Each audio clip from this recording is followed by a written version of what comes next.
guess I didn't say, what are you looking so sad about, Jam? Man, I'm surprised at you. I mean, I'm really insulted. I mean, that's not right what you just said. What do you mean, what I just said? I mean, I'm getting a drink of water. I'm late getting home, but you talk. I said something about the greatest heavyweight champ, man. I'm a hometown man, and you talk about Joe Louis, man. Joe Louis wouldn't be nothing for me. Joe, I tell you, Joe, do you think you would have stood a chance with me? Well, Clay, one time during my career, I went on a Bomber of the Month tour. Bum of the month. I would have been a bum compared to you. Well, you know, so,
What's happening, my people?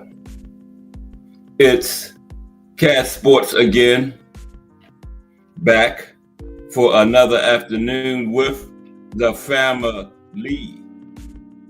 That's right. You know what time it is.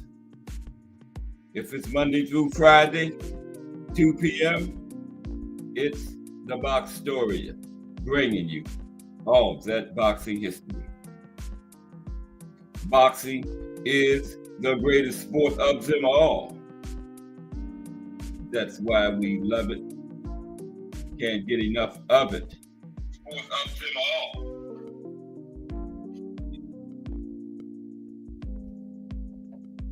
Wait, Miss Cass, way of the Exploding Fist Ninja in the building. Salute. Salute to everyone. And welcome to another episode of Cass Sports, the Box Story. Salute to Dr. Brackish Okun in the building. Good to see you today. Dr. Brackish Okun, welcome to Cass Sports. Monday through Friday, 2 p.m., bringing you all that boxing history. Today, the life and career of the Easton assassin, Larry Holmes. It's Friday, time for the profile. But how's everyone this Friday afternoon? We got boxing tonight. We got some prospect fights. I haven't really looked into them, but we got Friday night boxing. Al Booger in the building. What's up, Al Booger? Good to see you today, bro. We talked about the Easton assassin I think it must have been like a couple years, because he was the third profile I ever did. But Define Irony requested him, so we're going to take another look at the Easton assassin today. Excuse me, Larry Holmes. Okay, but first, we have to do our fight of the day. Okay, classic fight each day, 2 to 2:30. So without further ado, the fight of the day.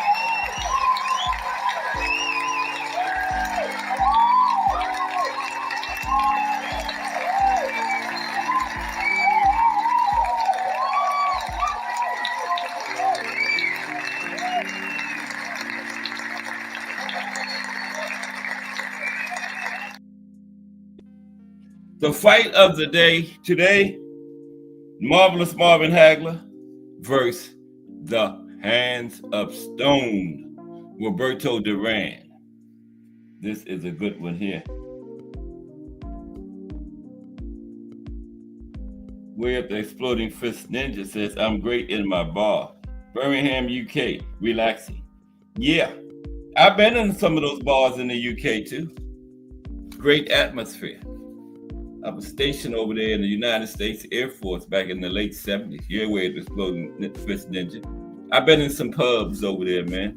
Great atmosphere. And some great beer, too. Wow, yeah, you haven't drank a beer until you drank one in Europe. Right? But salute. We have the Exploding Fist Ninja coming to us for all the way from the UK. Yeah. Al Booker says he got Ali beating Joe. Okay, let's get into this. Beer here is levels. That's right, we're the Exploding Fist Ninja. I've been there and done that. Yup. Okay, let's get into our fight of the day today. Hagler versus Duran. November 10th, 1983. Hagler versus Duran. Okay. Now, since at long last winning the world middleweight title in 1980, and then establishing himself as pound for pound one of the best boxers on the planet, Marvelous Marvin Hagler had been like the prettiest belle at the ball, who, for whatever reason, just could not attract a talented dance partner. Now, while other champions shined in high-profile media-saturated events and made huge money, the only boxers Hagler could do the foxtrot with had names like Fulgencio Obamija and Mustafa Hamsho, unknowns who aroused zero excitement. Still, Hagler was doing okay, widely acknowledged as pound for pound the finest pugilist in the world. His title defenses were main event programming on the different television networks. But in terms of waltzing to the bank with seven-figure checks, Marvin had to wait and wait. Now, while Sugar Ray Leonard, Roberto Duran, and Thomas Hearns were generously rewarded for grooving in the spotlight, Marvin shuffled in dark corners with dance partners few wanted to watch.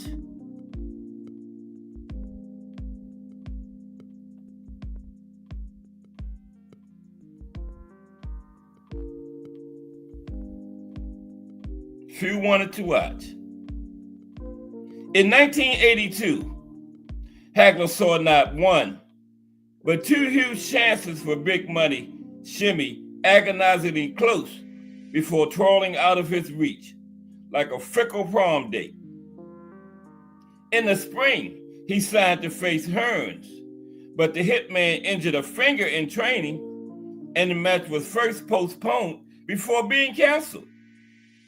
Then in the fall, Ray Leonard, having recovered from surgery for a detached retina, invited Hagler to the big press conference in Baltimore, Maryland, at which he was to announce his future plans.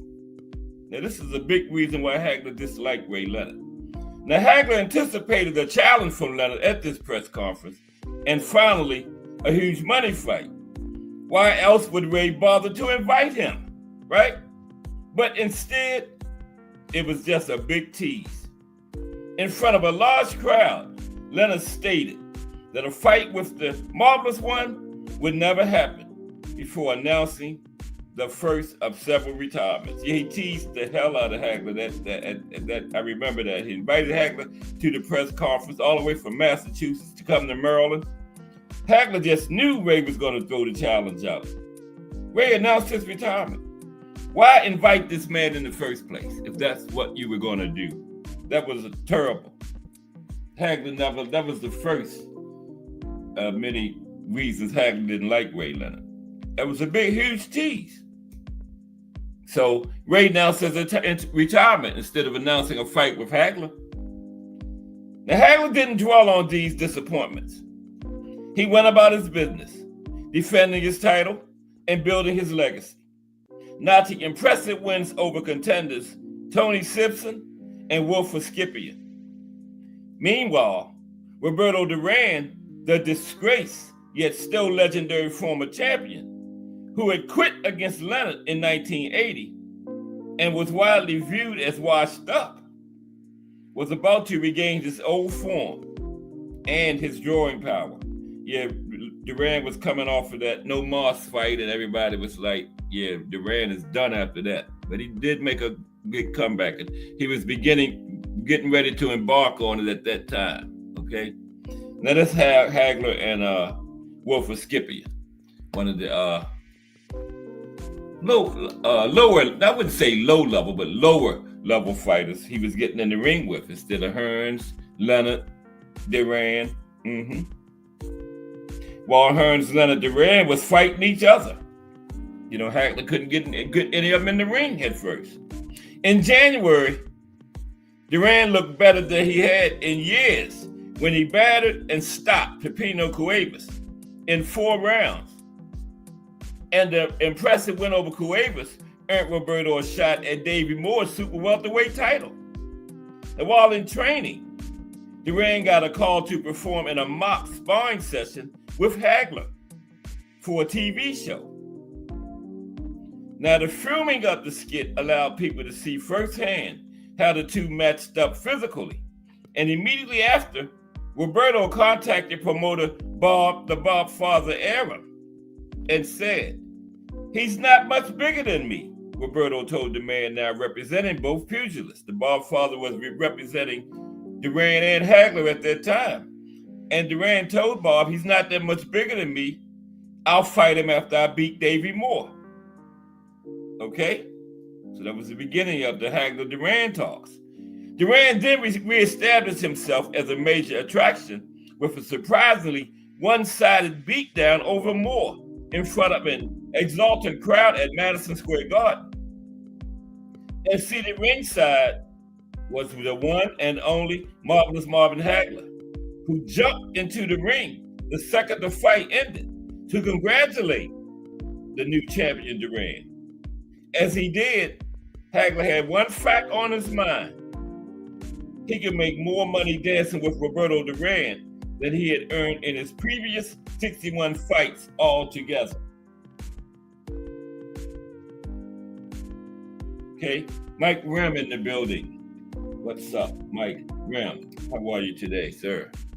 Fight of the day, Marvelous Marvin Hagler versus the Hands of Stone, Roberto Duran. Okay, salute Mike Rem. All right, let's continue. So they had that little mock sparring session for TV, and Roberto said he ain't that much bigger than me, told the Bob Father, because the Bob Father represented both of them. So it wasn't a hard fight to make. So after Duran beat Davey Moore, Duran then reestablished himself as a major attraction. Well, wait a minute. We got past that, right? And Hagler figured he could make more money fighting Duran than he had in all his previous fights put together. So, the Bob father also liked the idea, Bob Aaron. Hagler versus Duran, two ring legends, going head-to-head for the middleweight title was a surefire box office hit. The Bob father was a shrewd promoter, and he knew Duran and Hagler going for the middleweight title. That was a big deal. So the deal saw Hagler guaranteed $5 million, Duran $1.5 million, with royalties adding substantially to both purses.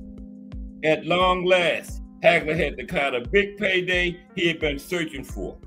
A check with all the zeros that redeems the pain and grind of a long career in the fight game. Okay, Hagler about to get his wish, getting a huge name in the ring. That there is when Duran beat down Davey Moore. Okay, that was on his way back because he was disgraced after the No Mas fight, but Pepino Cuevas, Davey Moore put Duran right back in the good graces of everybody, right? Because he stopped Cuevas in the fourth round and beat down Davey Moore, right? Just crushed him. And there's Crush the Legend. What's up, Crush? I saw Crush, that's why I said Duran crushed him. But Crush the Legend. Excellent show this morning, Crush. 9 p.m. Monday through Fridays. Crush the Legend. Coffee and the Donut. Excellent show. I keep telling y'all, one of the best shows on YouTube. They'll learn. But salute Crush the Legend. Appreciate you stopping by today. Okay. Fight of the day. Hagler versus Duran. Okay, let's continue. Now, but while Hagler and Duran gleefully signed the contracts and set about promoting the big event, the fight crowd was less enthusiastic. Having two champions and Hall of Famers squaring off sounded great, but the simple fact was virtually all the boxing experts gave Roberto, at best, an extremely slim chance of winning.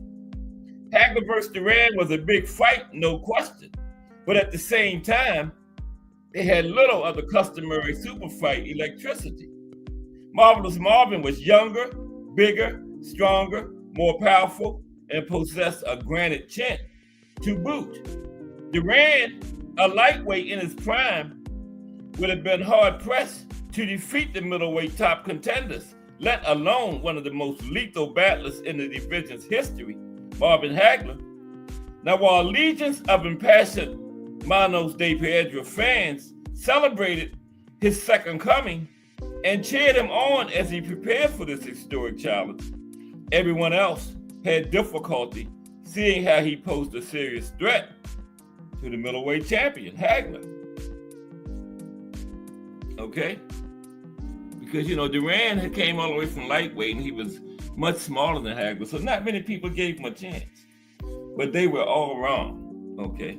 Yeah, I'm just giving you your flowers. You earned, Crush, You have earned your place as one of the best channels in these streets, okay?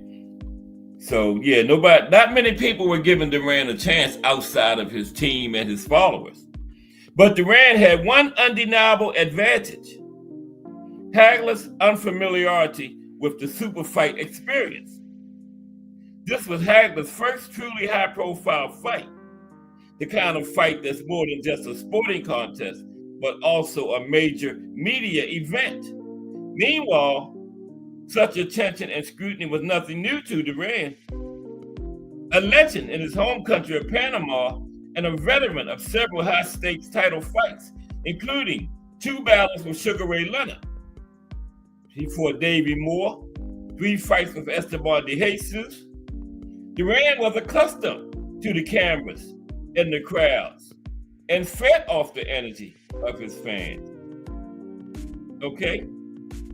By contrast, Hagler, who made a point of putting himself in isolation when training and who had no fan base to speak of, found all the attention unfamiliar and unnerving. In the days leading up to the fight, it was observed that Hagler seemed self-conscious and uncomfortable, while Duran appeared confident and relaxed. Yeah, Duran was used to that super fight atmosphere. He had those 2 big fights with Sugar Ray, a trilogy with Esteban de Jesus. He already had a big fight with Ken Buchanan early in the 70s, like 10 years ago when he won his first title. Hagler had never been in an atmosphere like that before. So Duran was relaxed, Hagler was uncomfortable leading up to the fight. But likely this stemmed in part from the starkly defined expectations most had for this showdown. Hagler was the clear-cut favorite, and what anticipation there was swirled around the question of how impressive Hagler would be, and if he could become the first to ever stop Duran. Now the pressure was on for Hagler not just to win, but to do so with a flourish, to dominate and fulfill his image as the best in the game. Meanwhile, Duran, a solid underdog, had the luxury of living down to people's expectations. Yeah, Duran was expected to lose, so yeah, didn't have too much pressure on him at all. All the pressure was on Hagler coming in here. He was expected to win his first big super fight. Expected. Want to see how he was going to impress. See if he could dominate. Possibly be the first one to stop Roberto Duran. Okay? A lot of pressure on the Marvelous One's shoulders. Then there was the question of strategy. Hagler, with his shaved head and menacing glare, had a reputation as a destroyer in the ring, while in truth, he was a highly skilled pro, of athletic technician, of smooth footwork and precision counterpunching, far more comfortable when his opponents came to him. Now, Hagler anticipated Duran attacking and thus trained to counter an aggressive challenger, but Duran was no dummy. He had seen Hagler's performances against Antuofermo and Simpson and knew to attack with abandon would be suicide.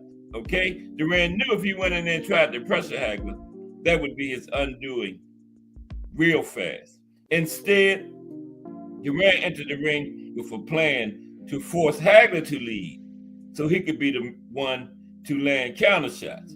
Yeah, Hagler prepared and trained for a war, but Duran came in and boxed and countered 4 or 5 rounds before Hagler even realized what was going on in the fight. See, Hagler trained for a war. This was Roberto Duran, the hands of stone. Hagler thought Duran was going to come in there with that pressure, but Duran knew coming in there pressuring Hagler like that would be suicide. Okay? So, not surprisingly, then, Hagler versus Duran was no classic, though for aficionados of the sport, it was fascinating to watch. 2 all-time greats at work. These are about to fall for the standard tricks of the other. But if any single factor defined the contest, it was Hagler's self-consciousness and caution. Wary and conservative from the start, Hagler waited and waited for Duran to attack, but Duran refused to attack. And by waiting, Hagler allowed Duran to seize the initiative. The early rounds belonged to Duran as he slipped Hagler's tentative leads and struck back. Hagler was initiating, but without conviction, and it was Duran's counterpunches which excited the crowd, even when blocked by Hagler's gloves. Repeatedly, Duran used his excellent timing and defensive skills to make the champion miss before countering with quick right hands. Duran fought a very smart fight. Threw Hagler completely off guard. Okay? See what's going on in the chat. Appreciate everybody stopping by today. Okay, yeah.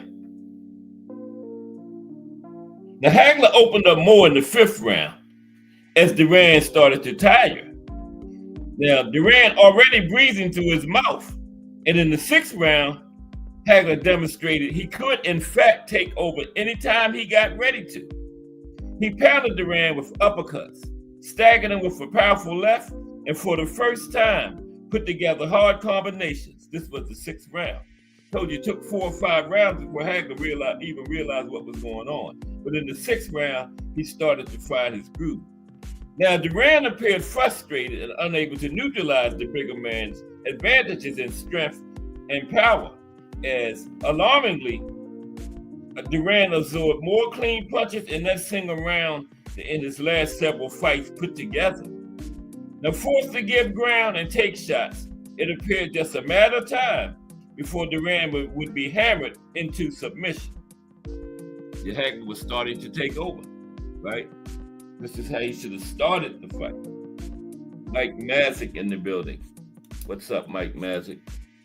Hagler versus Duran, the fight of the day today. Then we're going to get into the Easton assassin, Larry Holmes. Now, Hagler was starting to take over around the 6th round. But for whatever reason, Hagler was in no hurry to end the fight. While it appeared Hagler could assume full control whenever he got ready, Hagler's conservative nature came to the fore. Perhaps wary of Duran's experience and power, or perhaps feeling cowed by the pressure of the big fight atmosphere, Hagler boxed with skill, but also with caution, withholding the full wrath of his attack and taking few risks as he methodically outworked Duran and swept the next 4 rounds, 6 through 10. Okay? Seemed like Hagler could have got him out of there in the middle rounds, but he took his time and methodically won damn near all the middle rounds, okay? And then a curious sight presented itself in round 11. Instead of pressing his advantages, Hagler got up on his toes and boogied for 3 rounds, right? For 3 minutes in the 11th round. He got on his bicycle. Perhaps it was a jig of joy to celebrate having finally found a dance partner who could make him a multimillionaire. Whatever the case, it was a baffling development, causing fans to boo the lack of action and giving Duran a much-needed breather. The respite rejuvenated Duran, and in the next 2 rounds, Duran surged, standing his ground against the bigger man and repeatedly landing sharp rights to Hagler's now damaged left eye. As Duran worked his way back into the fight, the crowd came to life, sensing that Duran inexplicably might yet have a chance to pull off the upset. Hagler was boxing well and everything in the middle round. Then all of a sudden in the 11th round, he backed off, started moving, let Duran back into the fight. Okay? But 2 factors decided the final rounds and the outcome. Duran's exhaustion and an overdue sense of urgency on the part of Hagler. Duran had struggled with fatigue from the 5th round on, battling a man naturally heavier and stronger, had taken its toll on Duran's stamina. Now, despite frantic exhortations from his corner to win the last 2 rounds, and with them, the fight, Duran answered the bell for the 14th round, completely spent, while in the corner opposite, Hagler had received stern instructions to take charge to win the final 2 rounds convincingly. I want a strong 14th and 15th round, ordered trainer Goody Petronelli. You can't make this fight close. You've got to win these last 2 rounds. That's what Goody Petronelli told Hagler. And you got to win them convincingly. Because after the fight, it was found out that after 13 rounds, Duran was ahead on all 3 judges' scorecards. Hagler needed round 14 and 15. And Hagler got him, attacking with fury for the first time since the 6th round and reversing the momentum. The final 6 minutes clearly belonged to Hagler. And in the end, the vast majority of ringsiders had scored 9 or more rounds for Hagler. Even so, the official verdict was surprisingly close, with 2 judges scoring the fight by a single point. So Hagler needed both those rounds. 2 judges only gave him the fight by 1 point. The decision aside, It had been a largely entertaining fight, though lacking in drama and highlight real moments. Okay? Now, the irony of Hagler versus Duran was that the loser had been given Hagler a competitive battle and lasted the distance, so his stock rise instead of fall. His performance seen as noble, even heroic, under the circumstances. Meanwhile, Hagler had failed to impress pundits, labeling his performance workmanlike and unimaginative. Hagler was at pains to explain himself after the fight and wondered aloud why winning wasn't good enough.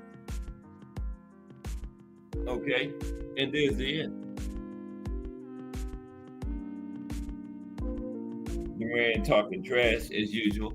The Hands of Stones always did that. After they announced their decision in the Sugar Ray fight, Duran grabbed the family jewels right there on national TV, said, "This is what y'all can do." Yes, he did. And they said, and the one is Roberto Duran, and Duran grabbed the family jewels on him in the Sugar Ray fight. Yeah, that was the Hands of Stone. Duran didn't care. But anyway, hey, how about giving me some credit, pleaded Hagler at the post-fight press conference. I beat a legend. I thought I did a good job.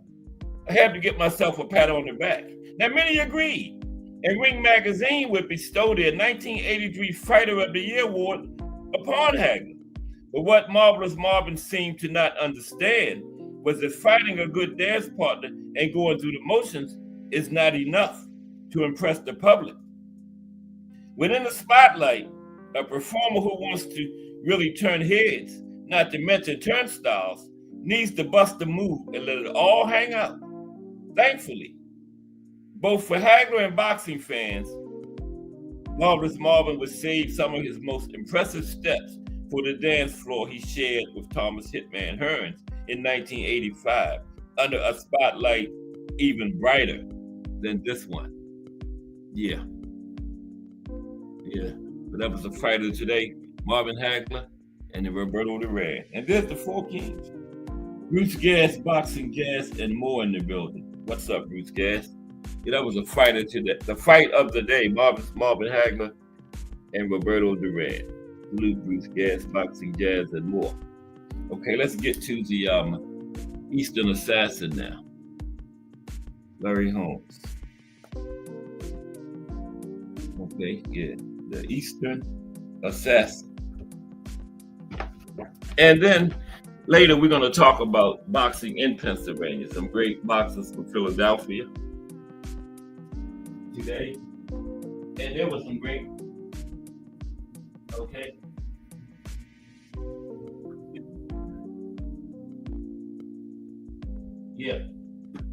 Yeah, we're going to talk about some great boxers from Philadelphia, Pennsylvania after we finish with Holmes. Not only former, we got some current greats. Jerron Boots Ennis, Stephen Coolboy Fulton, Danny Garcia. I don't think Danny's still active. But okay, let's talk about the Easton Assassin. But appreciate everybody that's in the building so far today. 1000%. We have Bruce Gas, Boxing Jazz, and more. Mike Mazik, Crush the Legend, Mike Rim, Al Booger, Dr. Brackish Okun, way up the Exploding Fist Ninja, all the way from the UK, and Miss Cass, all the way from Randallstown, Maryland. Okay? All right, Larry Holmes, the Easton Assassin today. Okay, let's get started with that. Salute, Bruce Gas. Oh, yeah. Bruce been here for a minute. But salute. I get it. It's worth saluting Bruce Gas twice. The Easton Assassin, Larry Holmes. Man, I'm crazy. I was just wondering, where's that music coming from? Okay, yeah. I was thinking, where's that music coming from? Out of the laptop, dummy. Okay, it's Friday. We got some boxing tonight, too. Friday night boxing. No big, huge days, but hey, it's boxing. Bud and Canelo is almost exactly a month away. When is it? September 13th? Today is the 8th. It's about a month and a few days away. Bud Crawford Canelo Alvarez. Larry Holmes, born November 3rd, 1949. Okay. Former world heavyweight champion. Larry Holmes. I'm trying to get this mess out of my way. I got something on the display in the way. Come on, man. There it is. Okay. Yeah. He competed from 1973 to 2002 and was world heavyweight champion from 1978 until 1985. And Holmes is often considered to be one of the greatest heavyweight boxers of all time. He grew up in Easton, Pennsylvania, which led to his boxing nickname of the Easton Assassin. And Holmes' left jab is often rated as among the best in heavyweight boxing history. In addition to holding the WBC heavyweight title from 1978 to 1983, Holmes held the Ring Magazine and linear heavyweight titles from 1980 to 1985. And the inaugural he was the first IBF heavyweight champion from 1983 to 1985. You know, IBF, when they came into existence, I guess for credibility or whatever, they awarded Larry Holmes their title at heavyweight. Okay. And he held that until 1985. Now, Holmes won his first 48 pro fights, including wins over Ken Norton. Ken was the man he beat for his first title in 1978. That was the WBC. And I told you Holmes was the fourth WBC champion in a 4-month span at that time. It was crazy. He beat Muhammad Ali, Ernie Shavers, Big Mike Weaver, Jerry Cooney, Tim Witherspoon, Carl the Truth Williams, and Marvis Frazier. Now, Holmes fell 1 win short of matching Rocky Marciano's career record of 49-0 when he lost to Michael Spinks in a 1985 upset. The Holmes retired after losing the rematch to Spinks the following year, but he made repeated comebacks. He was unsuccessful in 4 further comeback attempts against Mike Tyson in 1988, Evander Holyfield in 1992, Oliver McCall in 1995, and Brian Nielsen in 1997 to regain a variation of the heavyweight title. Holmes fought for the final time in 2002 at age 52 against the 334-pound Eric Butterbean Esch and ended his career with a record of 69 wins and 6 losses, with all of his losses coming in title fights. All 6 of his losses were in title fights. Okay? Now, Holmes is frequently ranked as one of the greatest heavyweights of all time and has been inducted into both the International Boxing Hall of Fame and the World Boxing Hall of Fame. Holmes is the only boxer to have defeated Muhammad Ali by stoppage, and he's the last living boxer to have defeated him as a pro, right? Yep. Now, Larry Holmes fought in the heavyweight division his entire career, okay? He was 6'3" tall, had an 81-inch reach, fought in the orthodox stance, and 75 total fights, 169 lost, 644 knockouts. And like I said, all 6 of his losses were in title fights. The Easton Assassin. Okay, let's look at Larry's early life. Larry's early life.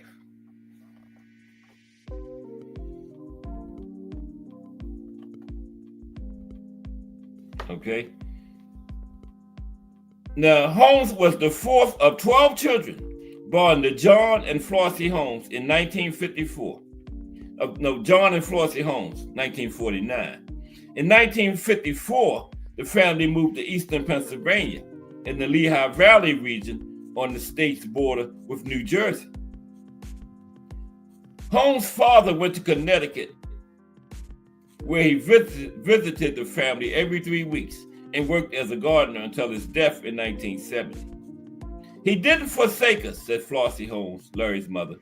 He just didn't have anything to give. The family survived on welfare. Now, to help support his family, Holmes dropped out of school when he was in the 7th grade and went to work at a car wash for $1 an hour. He later drove a dump truck and worked in a Lehigh Valley quarry. Okay, let's check out his amateur career. There's him and Dwayne Barbic. Okay, let's take a look at Larry's amateur career now. Okay. Now, Holmes began boxing at age 18. In his 21st fight, he faced Nick Wells in the semifinals of the 1972 National Olympic Trials in Fort Worth, Texas. Now, Wells, a southpaw known for an unprecedented high knockout to win ratio for an amateur, heavily ending fights in the first round, added another with Holmes, right? Got Larry out of there. Nevertheless, Holmes was chosen by a selection committee of the National Olympic authorities to fight at the Olympic box off at West Point, New York, where he had a matchup versus Dwayne Barbic. Holmes was dropped in the first round for right to the head. He got up and danced out of range, landing several stiff jabs in the process. Barbic mauled Holmes in the second round, but could not corner him. The referee warned Holmes twice in the second round for holding. In the third round, Barbic landed several good right hands and started to corner Holmes, who continued to hold. Eventually, Holmes was disqualified for excessive holding. Yep. Got disqualified in that fight for excessive holding. Okay, now let's go to his professional career for the Easton assassin, Larry Holmes. The early years of Larry's pro career. After compiling an amateur record of 19 wins and 3 losses, Holmes turned pro on March 21st, 1973, winning a 4-round decision against Rodell Dupree. Now, early in his career, he worked as a sparring partner for Muhammad Ali, Joe Frazier, Ernie Shavers, and Jimmy Young. Now, he was paid well and learned a lot. I was young and I didn't know much, but I was holding my own sparring those guys, Holmes said. I thought, hey, these guys are the best, the champs.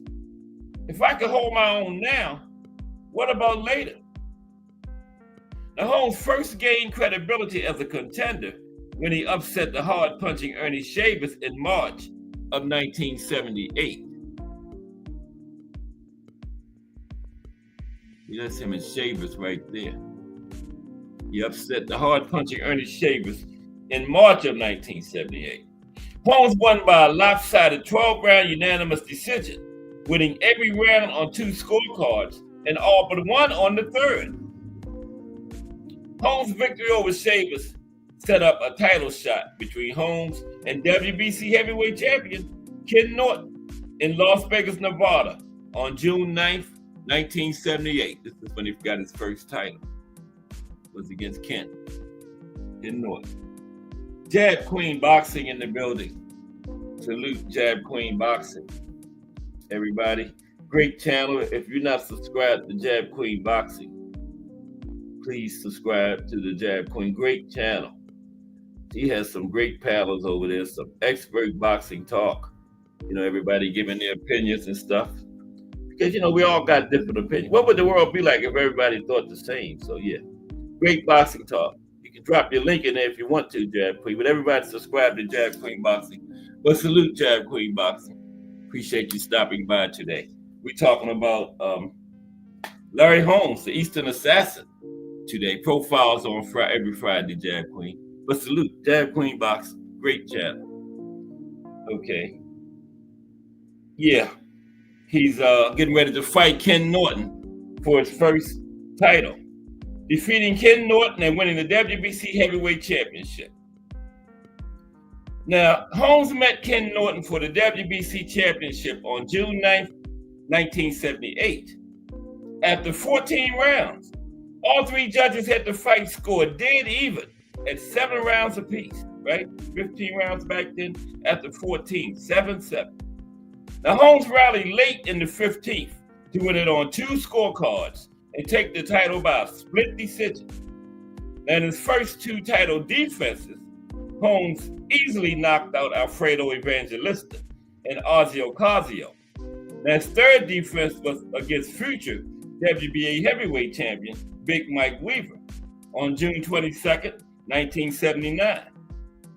Now, with an uninspiring 19-8 record going into the fight, Weaver was very lightly regarded.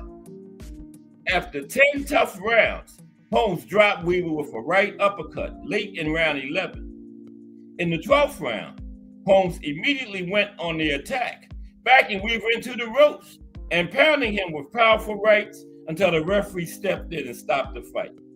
Excuse me. Now, Holmes said, "This man knocked the devil out of me.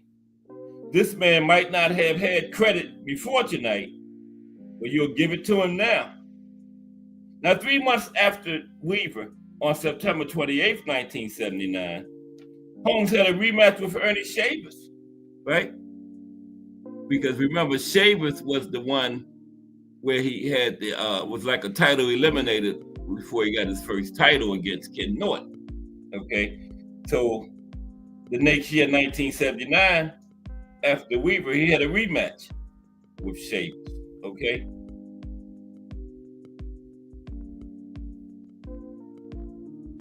Had a rematch with Shavers, who got a title shot by knocking out Norton in 1 round. Shavers had just beat Ken Norton. That's what got him the title shot with Holmes, right? He knocked Norton out in the first round. Shavers is thought to be the most powerful puncher in boxing history. Mostly everybody, guess what? Everybody that fought Shavers will tell you he's the hardest one they ever got hit by, right? And he knocked Norton out, the champion, in 1 round. I mean, Norton wasn't the champion then. That's how he got the shot with Holmes, by knocking out Norton. Okay. D Free Sports Talk in the building. What's up, D Free? How are you today, bro? Another great channel. D Free do some great football commentary on Sundays during the season. Plus, my Ravens won last night too. That's a practice game, but they won. Still a win. But salute, D Free. Good to see you today. And Technique. What's up, Technique? Technique in the building. Salute. Okay. Okay, let's continue. So yeah, rematch after Weaver, rematch with Ernie Shavers. Okay. Now Holmes dominated the first 6 rounds with Shavers, but in the 7th, Shavers sent Holmes to the mat with a devastating overhand right. Now Holmes got up, survived the round, and went on to punish Shavers in the 11th round, and the referee stepped in and stopped the fight in round 11. Now, Holmes' next 3 defenses were knockouts of Lorenzo Zanon, Leroy Jones, and Scott Liddell. Okay, so then Ali decided to get back in the ring, already suffering from Parkinson's. You know, Dr. Ferdy Pacheco said Ali was suffering from Parkinson's as early as the second Leon Spinks fight, and then he fought Holmes and Burbick. So maybe if he would have got out after the second Spinks, the Parkinson's might not have got as bad as it got. But you know, in his fight with Holmes, he was already suffering from Parkinson's, but he got back in there. So on October 2nd, 1980, at Caesar's Palace in Las Vegas, Nevada, Holmes defended his title against Muhammad Ali, who was coming out of retirement in an attempt to become the first 4-time world heavyweight champion. Yeah, Ali was the first 3-time champion, so he was trying to make it 4. Now, Holmes dominated the 38-year-old Ali, winning every round on all 3 judges' scorecards. At the end of the 10th round, Ali's trainer, Angelo Dundee, stepped in to stop the fight, as Holmes was inflicting major punishment on Ali and handing Ali the only stoppage loss of his career, right? After the win, Holmes received recognition as world heavyweight champion by Ring Magazine after that one. Okay, there's Old School. What's up, Old School? We're in Old School on Rant. It's Friday. The Angry White Men tonight at 10. Old School and D1.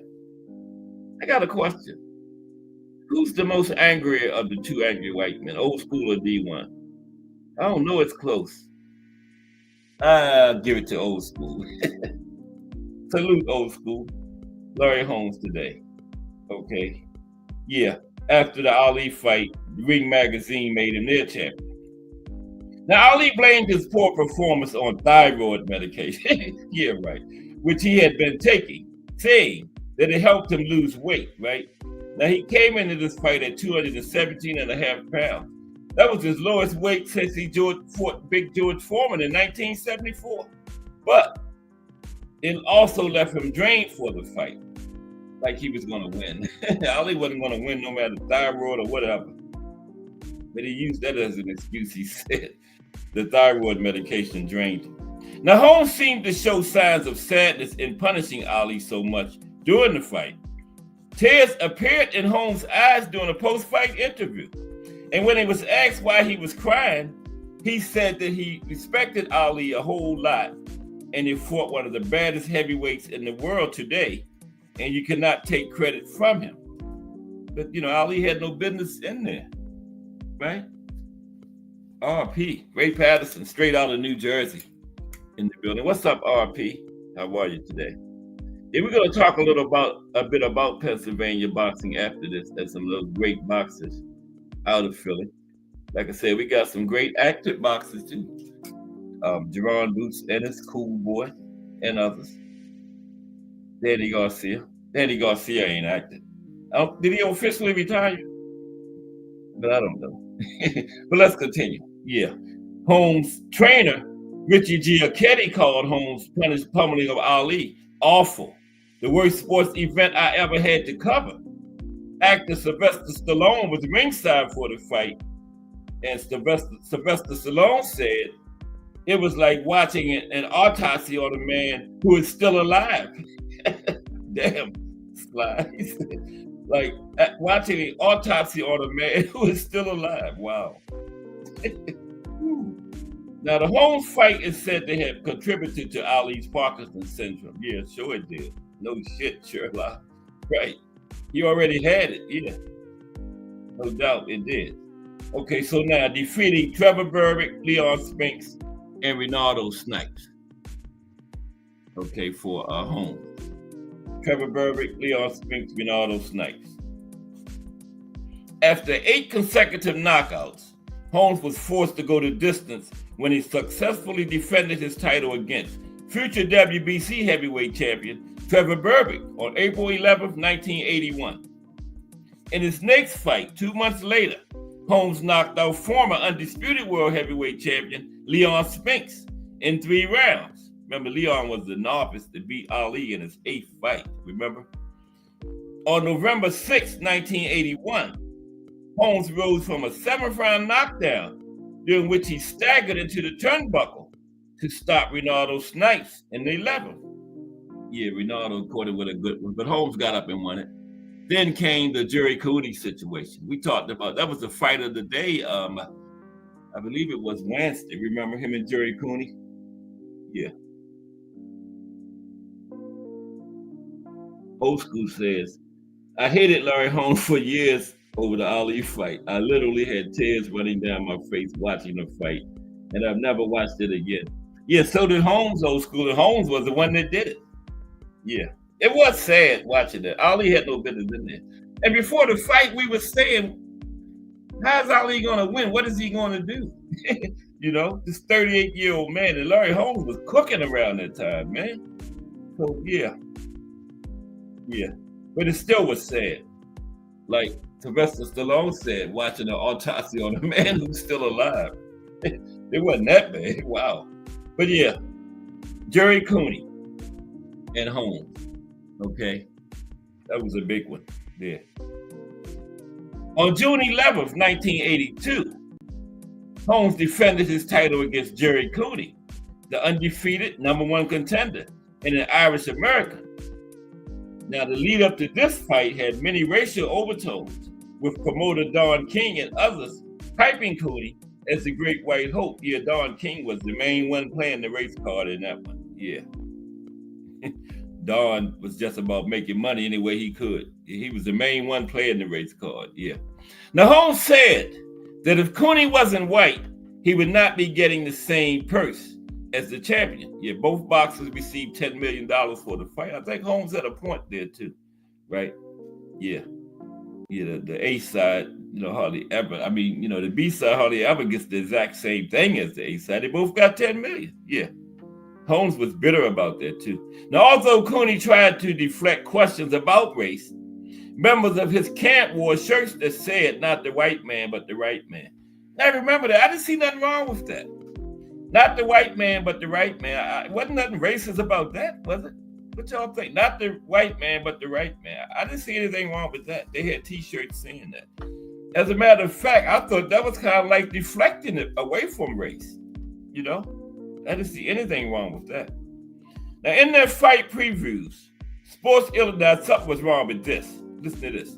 In their fight previews, Sports Illustrated and Time Magazine put Cooney on the cover, not Holmes. And Holmes was the champion. Yeah, they put Cooney on both covers leading up to that fight. Sports Illustrated and Time Magazine, right? Instead of Holmes, who was the champion. Now, boxing tradition dictates that the champion be introduced last. But in this fight, Cooney, the challenger, was introduced last, right? There was a whole lot wrong with this. Now, the fight was held in a 32,000-seat stadium erected in the Caesars Palace parking lot, with millions more watching around the world. After an uneventful first round, Holmes dropped Cooney with a right in the second. Now, Cooney came back well in the next two rounds, jarring Holmes with his powerful left hook. Holmes later said that Cooney hit me so damn hard, I felt it in my bones. Cooney was tiring by the ninth round, a round in which he had 2 points deducted for low blows. Yeah, Jerry was going low a lot in that fight, yeah. In the 10th round, they traded punches relentlessly. And at the end of the round, the two nodded and tapped gloves as they passed going to their corners, yeah. Right, in respect. Now, Cooney lost another point because of low blows in the 11th round. Yep, he lost points twice in that fight.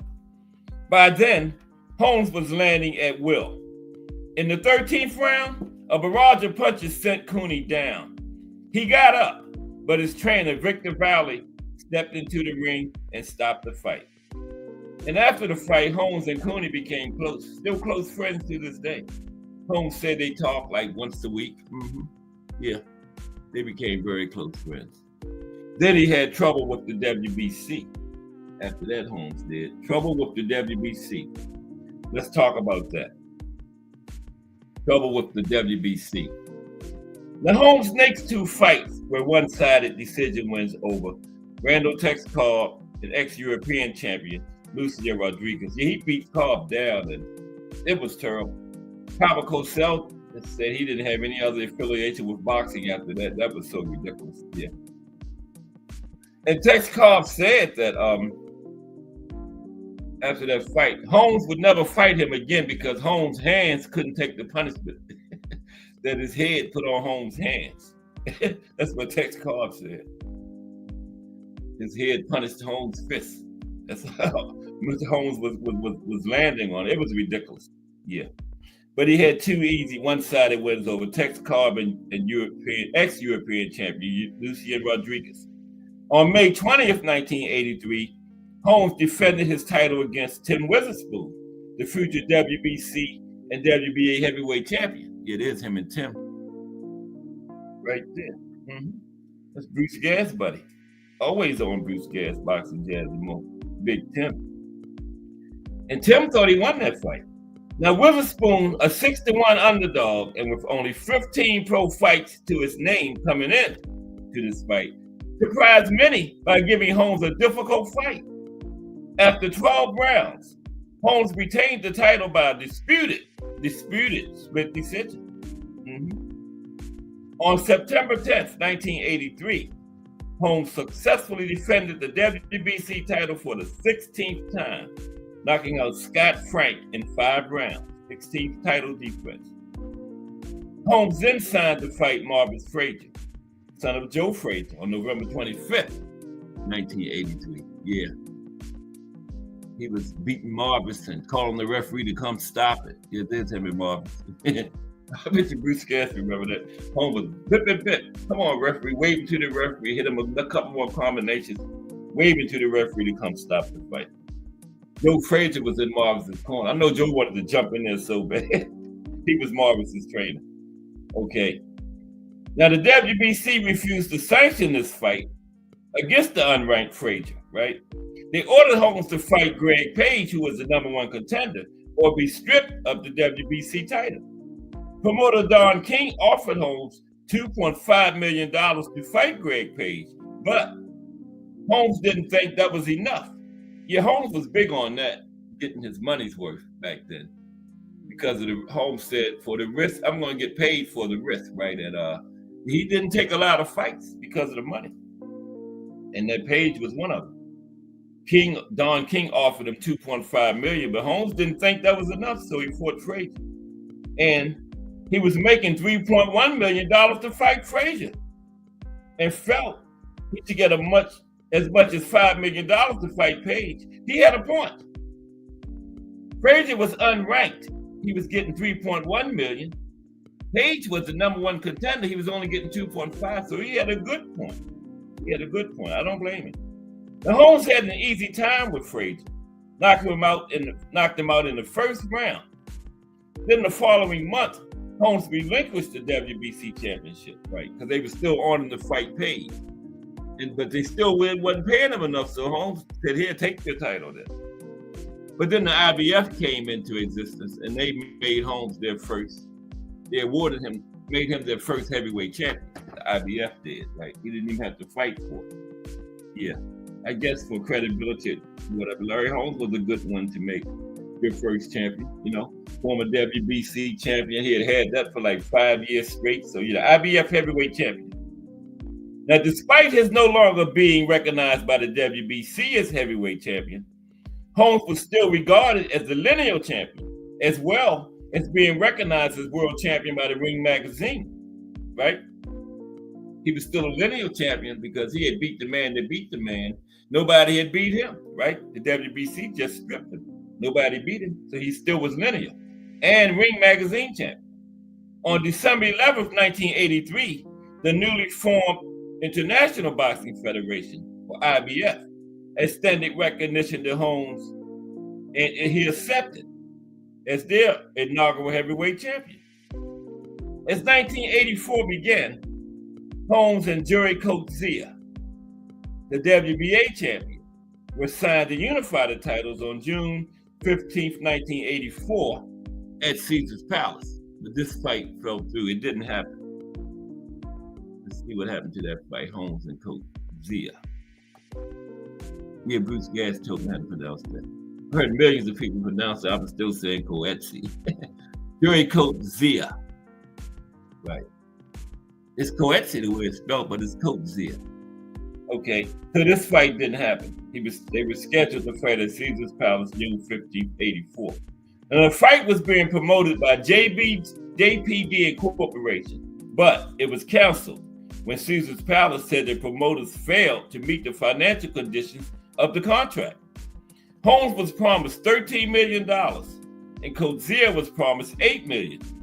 Even after cutting the purses dramatically, they still couldn't come up with enough financial backing to stage the fight. So Don King stepped in and planned to promote the fight, but Holmes lost a lawsuit filed by Virginia attorney Richard Hirschfeld, who said he had a contract with Holmes that gave him rights of first refusal on a Holmes-Coetzee fight. Holmes then decided to move on and fight someone else. Instead of go through all that. He was getting sued and everything. Holmes said, hell with Coetzee. I'll fight somebody else.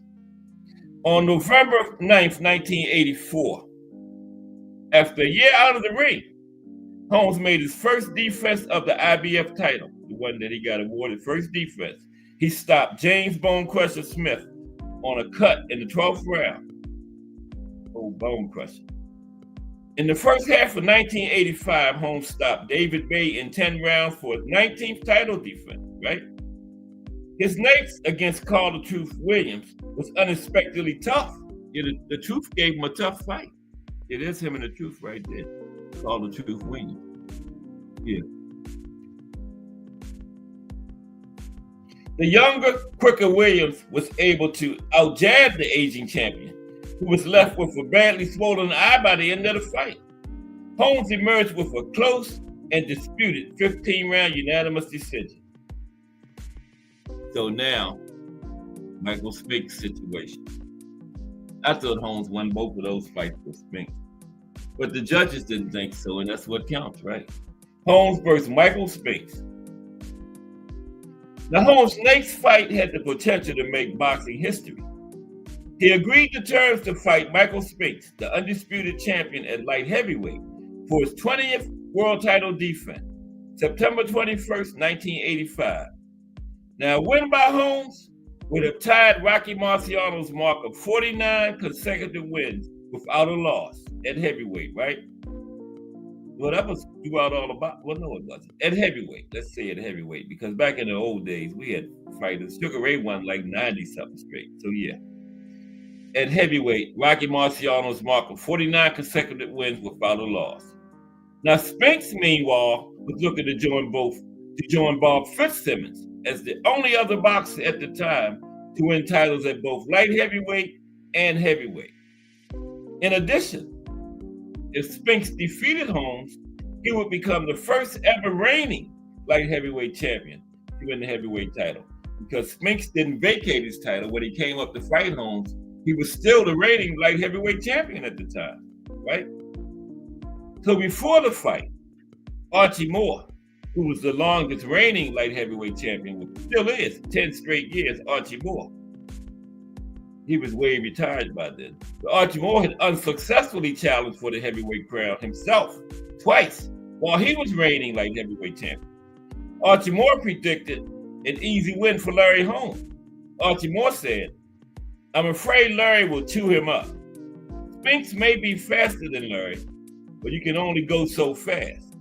Now, despite the assessment, it indeed would be Spinks whose historical destiny would be fulfilled, as he defeated Holmes by unanimous decision to become the first reigning light heavyweight champion to win the heavyweight title. Now, after the fight, a bitter Holmes said, "Rocky Marciano couldn't carry my jockstrap." Now, what did Rocky have? Holmes was just bitter. Rocky didn't have anything to do with that. I don't know why he went at Rocky. Right? Holmes was just mad because he thought he wasn't to fight. Now, Holmes had a rematch with Spinks on April 19th, 1986.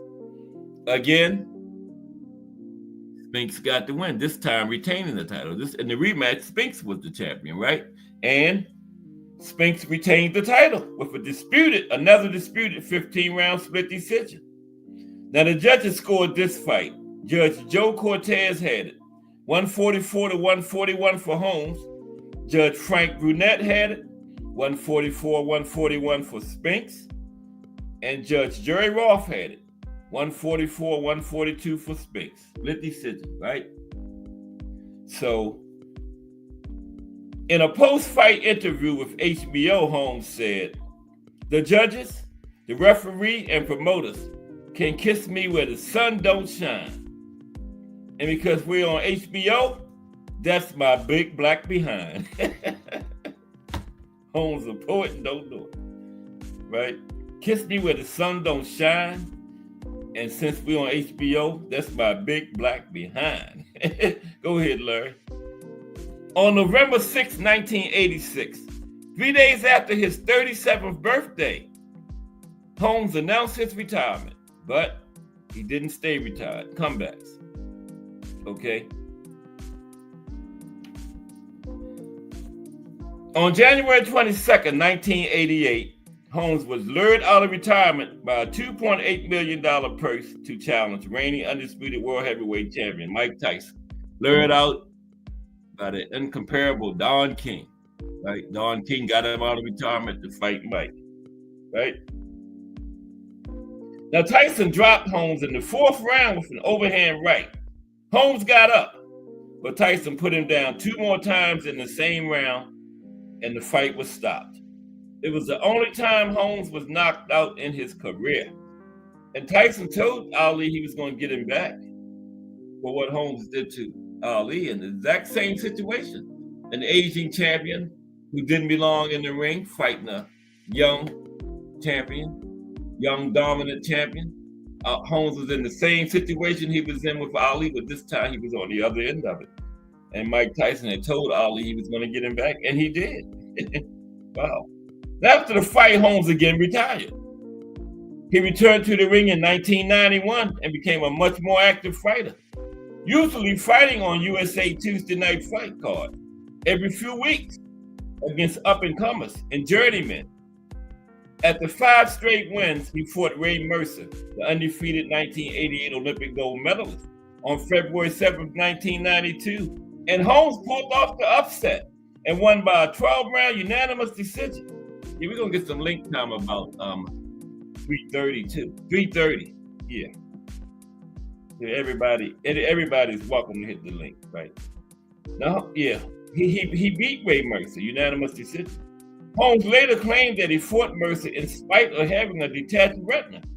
Now, the win got Holmes a shot at Evander Holyfield for the undisputed world heavyweight title. You got him another major title shot with Holyfield. That was a big upset over Mercer. Mm-hmm. Oh, wait a minute. That's Mercer and Tommy Morrison. Supposed to be Holmes and Mercer. My bad. Now, Tommy Morrison don't look nothing like Larry Holmes. I don't know how that happened. Wow.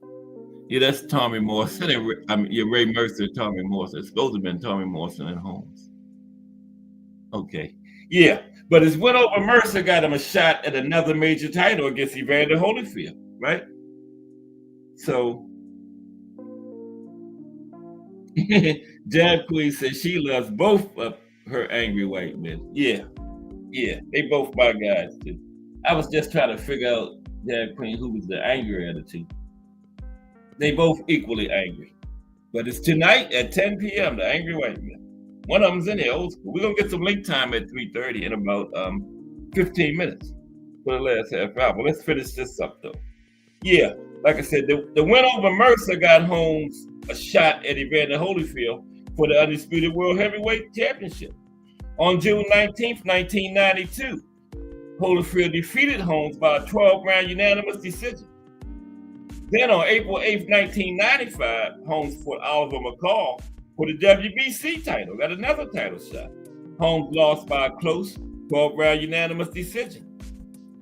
2 of the judges had him losing by only 1 point, while the 3rd judge had him losing by 3 points. So it was a close fight, right? And he was back in the ring 5 months later, resuming the pace he had set since his comeback. But he was growing tired of the sport, and after he fought and knocked out Anthony Willis in June 1996, Holmes announced that unless he received a shot at the title, the fight against Willis was likely to be his last, okay? But on January 24th, 1997, he approaching 50 now, Holmes got his last opportunity to fight for a heavyweight championship when he traveled to Copenhagen to fight undefeated International Boxing Organization, IBO minor title champion, Brian Nielsen, right? Traveled to Copenhagen. There's him and Brian Nielsen. And Nielsen won by a 12-round split decision to retain his IBO title. And then, nobody wanted to see these 2 old fossils, but they were signing. They had a fight signed. Holmes and George Foreman signed to fight on January 23rd, 1999. I think both were 40, the exact same age. Yeah, both were 50 because Holmes was born in 49. 49 and 50 is 99, right? Yeah, both were 50. Him and George is the exact same age, right? Holmes and George Foreman signed to fight on January 23rd, 1999 at the Houston Astrodome. Now, Foreman called off the fight, thankfully, several weeks before it was to take place because the promoter failed to meet the deadline for paying him the remaining $9 million of his $10 million purse. Foreman had received the non-refundable $1 million deposit, and Holmes received the non-refundable $400,000 down payment. Holmes was going to get $4 million, right? His next two fights were rematches with old foes. On June 18th, 1999, he stopped Bone Crusher Smith in 8 rounds. And on November 17th, 2000, he stopped Big Mike Weaver in the 6th round. In his final fight was against none other than Butterbean. That was his last fight, Butterbean. Holmes' final fight was on July 27, 2002, at the age of 52 in Norfolk, Virginia, in which he defeated Eric Butterbean Esch in a 10-round unanimous decision. Let's look at his post-boxing life right quick. Okay. I wanted to talk a little bit about Pennsylvania boxing. We'll get that in before 3:30 in the link. But post-boxing life for the Easton assassin. Excuse me. Take a drink. It's my first drink of the show. Got a cooler. It's Friday. Okay. Post-boxing life for Larry Holmes, the Easton assassin. Yeah, Holmes he invested his money well. Yeah, some of these young boxers now could learn from Larry Holmes the way to handle your money as a boxer, because Holmes did a great job. AJ Smooth in the building. What's up, AJ Smooth? Oh, wait a minute. Yeah. Jab Queen. I'm going to give Jab Queen a wrench. You know, some people come in and get one right away, you know, the big time boxing people. Like Jab Queen. Yeah. Jab Queen is now moderated. All right. Okay. But salute AJ Smooth in the building. How are you today? That forehead do look like Holmes in that photo, though. Oh, yeah. He's talking about the Tommy Morrison one. Salute AJ Smooth. Good to see you today. Cast Sports, Monday through Friday, 2 p.m. Bringing you all that boxing history. Okay. Personal life. No. Post-boxing life. Now, Holmes invested the money he earned from boxing and settled in his hometown of Easton, Pennsylvania. Now, when he retired from boxing, Holmes employed more than 200 people through his various business holdings. In 2008, he owned 2 restaurants and a nightclub, a training facility, an office complex, a snack food bar, and slot machines. As of 2009, Holmes co-hosted a talk show entitled, What the Heck Were They Thinking? In 2014, Holmes sold his business complex in Easton to entrepreneur Gerald Gorman, who's the CEO of Mail.com. In 2016, Holmes guest starred as himself in an episode of Mike Tyson Mysteries titled Unsolved Situations.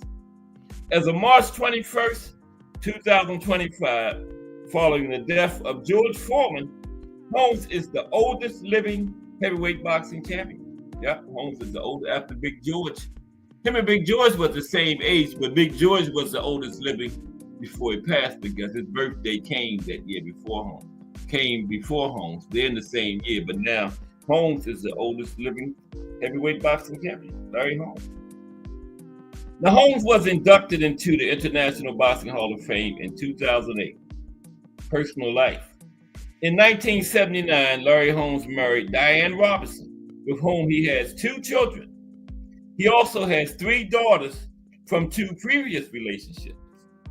Okay. As of 2019, Holmes was living in Palmer Township, Pennsylvania, near Easton, Pennsylvania.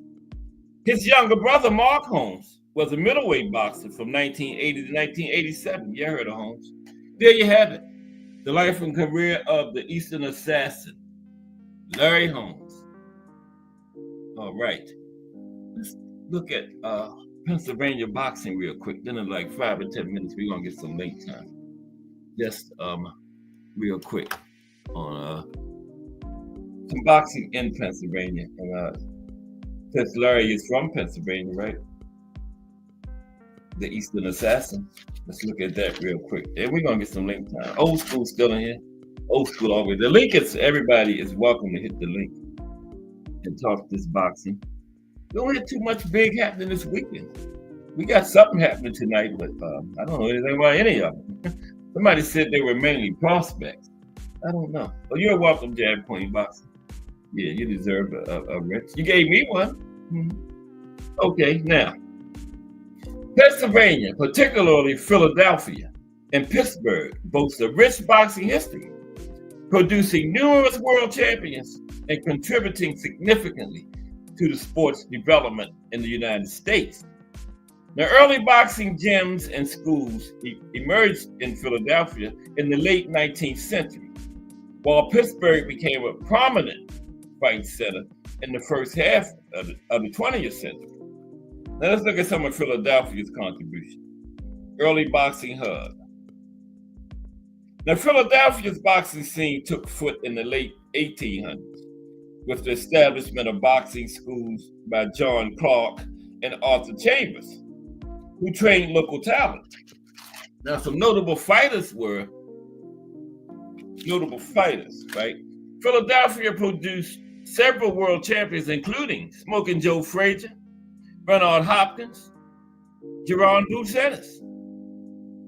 And Frazier had a training camp in nearby Schuylkill County, where he trained for some of his huge fights, including the first two against Muhammad Ali, right? And Pennsylvania has a Boxing Hall of Fame, right? The Pennsylvania Boxing Hall of Fame was established in 1958.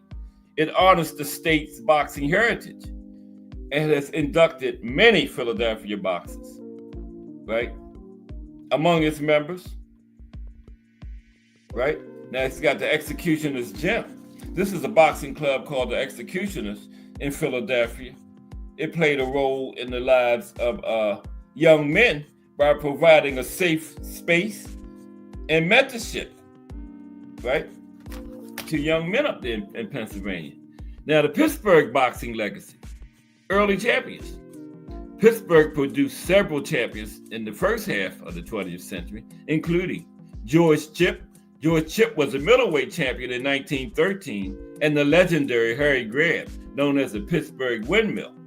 Billy Conn, who famously fought Joe Louis for the heavyweight title, also hails from Pittsburgh. And Billy Conn was beating Joe Louis after 12 rounds, and Joe needed a knockout, and Billy hurt Joe at the end of round 12, so he decided in round 13 he's going to get Joe out of there and went up in the pocket and got knocked out himself, right? And Pittsburgh experienced the golden age of boxing in the late 1930s and early 1940s, with multiple world champions, right, emerging from the city during this period. And the Heinz History Center features an exhibit dedicated to Pittsburgh boxing, showcasing the careers of many local fighters, right? And boxing in Pittsburgh, it rivaled baseball in popularity during the mid-20th century. And Jackie Frazier Lyde, daughter of Joe Frazier, was the first female boxer inducted into the Pennsylvania Boxing Hall of Fame. Jackie Frazier Lyde. Remember, she had the famous fight with Joe Frazier's daughter. Muhammad Ali's daughter. That's how iconic Muhammad Ali and Joe Frazier's first fight was. So iconic that on the 30-year anniversary, both men's daughters fought each other. Now that's iconic, right? Jarrell Hattie is in the building. I'm gonna go on and drop the link now. What's up, Jarrell Hattie? How are you today? And there's Ken Soul Love, one coming in the building with the super chat, bringing in gifts, bearing gifts. Yeah, we're gonna drop the link. A salute to Jarrell Hattie and Ken Soul Love, one in the building today. Yeah, everybody's welcome to hit the links. I don't know what's happening this weekend. It's boxing. That's what we love. But I appreciate you, Ken Soul Love, one, for all your support all the time. Okay.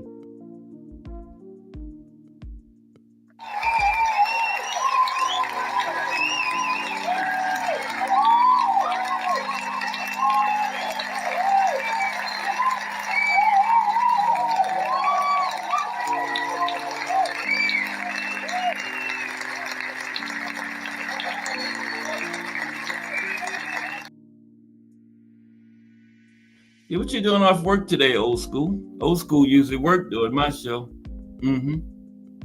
But he's in here today. Hope he can hit the link. All are welcome. Yeah, we're at the end of another big week of boxing history on Cast Sports the Box Historian. Next week I got an idea from Technique yesterday.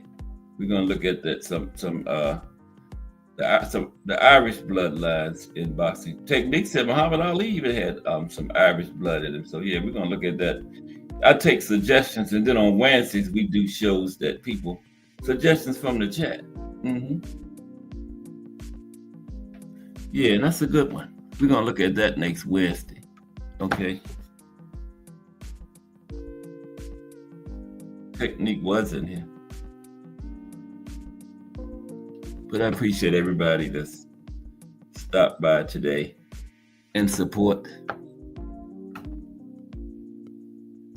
Got some big heavy hitters in here. We got Old School from the Angry White Men, Jab Queen from Jab Queen Boxing. Make sure y'all subscribe to those channels. Those are great channels putting out great content in these streets, because we got so many pretenders out here clickbaiting and all that kind of nonsense. So when you get the good channels like that, man, we have to support each other, you know? Yeah. Mm-hmm. And I promise you'll enjoy them. Angry White Men is tonight, matter of fact. I think, Jab Queen will be 5:30 today, too, yeah. I see her thumbnail, 5:30 p.m. this afternoon. As a matter of fact, D. Free was in here. I told you D. Free gives some great football commentary during the games on Sundays, man. I turn down the announcers and listen to D. Free commentary. Mm-hmm. And did I tell you the Ravens won last night, the first practice game? Lamar and all them didn't play. We got Cooper Kupp, the old backer from Dallas. They say he might be our backup this year, but then on his first series, his first pass of the game was an interception.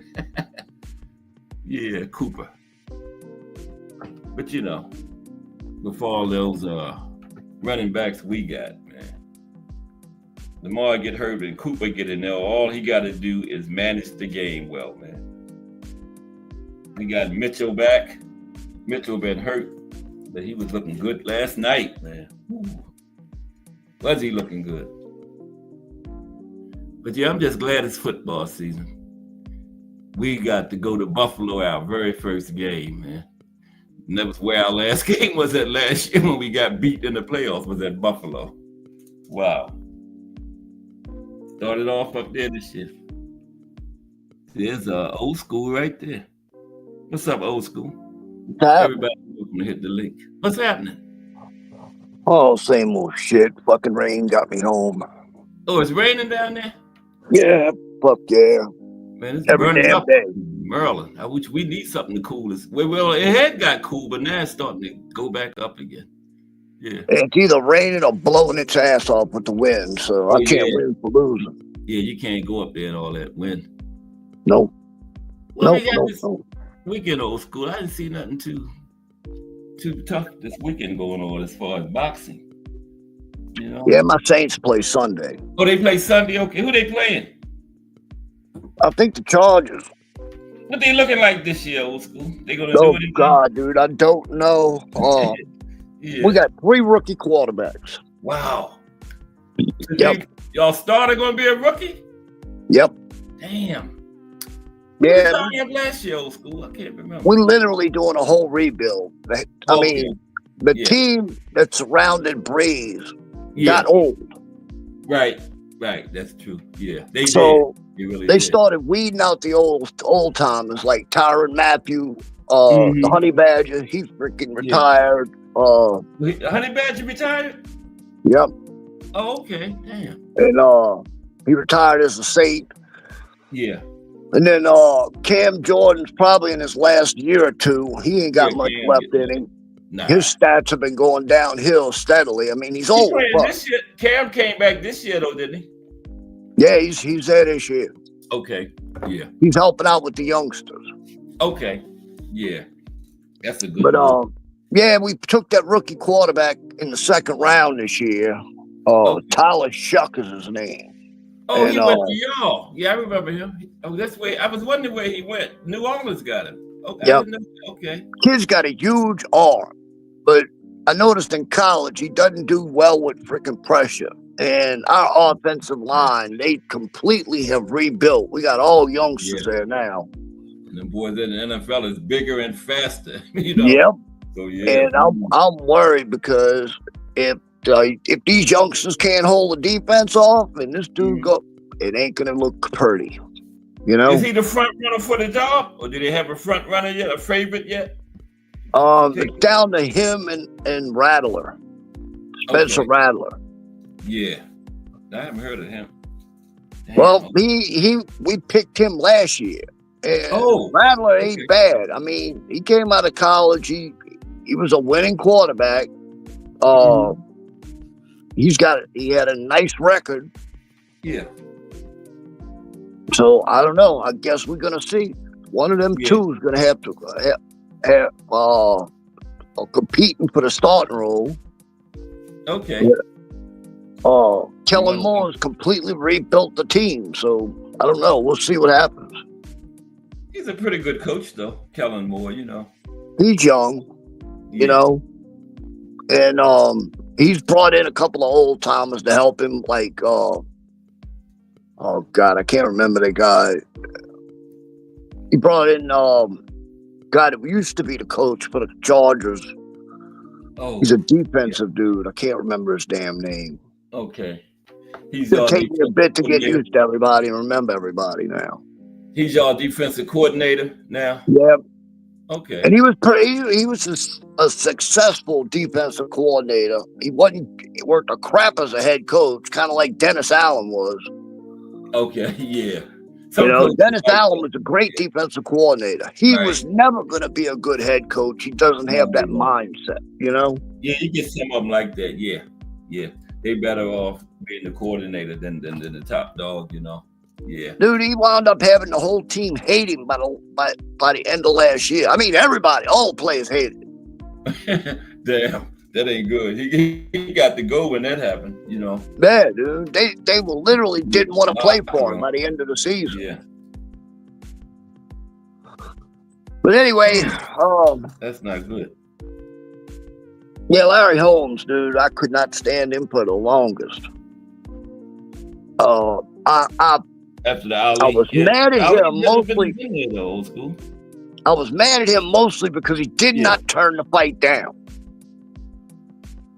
Yeah. He should have told them, look, I am not fighting that man. That man's got medical issues. He shouldn't be in the ring. I'm not going to do that to him. Yeah. I think he might have been kind of like thinking, Ali really gave him a start back in the early 70s when he was his sparring partner, and Ali needed the paycheck. So, Holmes could have been. Maybe that was it, but he didn't have to beat on him so bad, though. But he really beat him up, too, though. He didn't have to do that. Yeah, he did. Badly beat him up. Yeah, he did. But I guess, that's that boxing mentality, You get that man in front of you, you do your job, so. But yeah. I remember you telling the story about when he went to see Ali in the hospital afterwards, and he's telling Ali how much he loved him and everything. He says, well, what the hell you beat me up for if you love me? I remember that. Yeah, I remember that. But Tyson got him back. He was in the exact same situation with Tyson, remember? And I watched that fight and was cheering it on the whole time, bro. Yeah. I was like, beat his ass, Mike. Mm-hmm. It's crazy how he did that to Ali and wound up in the exact same situation with Tyson. Yeah. Absolutely. That was the only time Ali was stopped against Tyson. That was the only time Holmes was stopped. Yeah, Ali should not have been in the ring, dude. There was a few fights, like the Leon Spinks fight. He shouldn't have been in that fight either. He had Parkinson's already back then. Yeah, he did not belong in the ring anymore.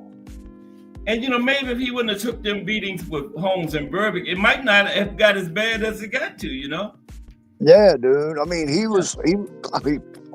every time I used to see him when he'd come on award shows, they'd have him there and stuff like that. It was so sad to watch him. Yeah. You couldn't understand what he was saying or nothing. Nothing. It was terrible. I mean, shit, man. That was my all-time favorite guy. bro. Yeah, Ali. Ali was my all-time favorite. Yeah. Ali could have fought in any generation and beat the hell out of everybody in any generation of boxing. He was just a natural, man. He was. I always wonder what would have happened if he wouldn't have had that layoff and just those 3 years and just straight through, man. Oh, I know. If you look at him before the layoff, my God, he was so fast. I know. And then he came back and had to change his style. He was still successful though. Yeah. Still the best. Talk about a chin too. My God, the licks he took. I know. Jesus. That kind of like worked against him in the end, taking all that punishment like that. Yep, it sure did. I remember he did that fight George Foreman. Everybody was like, we was worried for Ali because Foreman was just destroying everybody. Oh yeah, absolutely. I was worried for Ali, and I was a kid. Ali gonna win this fight, And when he wound up winning, I was like, "Ain't nobody can beat this man." Yeah, everybody. Like, Ali got something for everybody, Oh, yeah. After that. That's why I get so mad when they try to compare these new heavyweights to Ali. He would have destroyed every freaking one of these guys. Yeah, I hate when they do that, man. It's different eras. You're fighting different people. The sport is different. The rules are different. I hate when they do that, man. None of these guys, Ali and all that kind of dumb stuff. None of these guys could have went 15 rounds. Let's face it. No. Nah. They couldn't have. Now, I like Usyk, right? Usyk's a damn good fighter. He's probably the best in this generation. Yeah, he is the best in this generation. But he could never have fought Ali and won. Ali would have destroyed Usyk. Evander Holyfield would have destroyed Usyk. Yeah. You got to look at the competition Usyk fighting compared to them guys back then. Usyk had never beat an undisputed champion. Right. Never. And then Wilder, Fury, all them guys, man. Wilder probably wouldn't even have been a fighter in the 70s. Ali would have just destroyed him. Took that right hand from him. And probably would end up stopping him. It's like think about a young George Foreman versus Wilder. Wilder would have got killed. Yeah. Now, as far as cruiserweight, Usyk is up there when you talk about cruiserweight. Yeah. Yeah. But I would still put cruiserweight Evander Holyfield up against him any day. Yeah, I'd put Usyk number 2, or maybe it might not even be number 2. He got Carlos De Leon and them other guys that cruiserweight too. Yeah.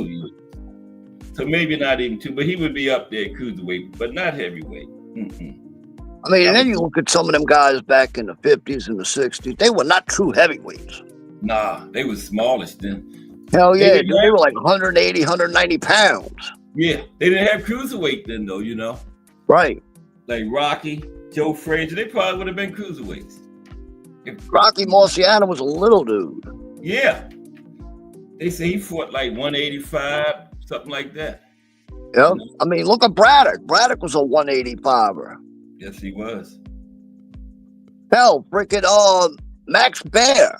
Max Baer was like 190. I know. They was just built different though, back then. Yeah. And they fought more.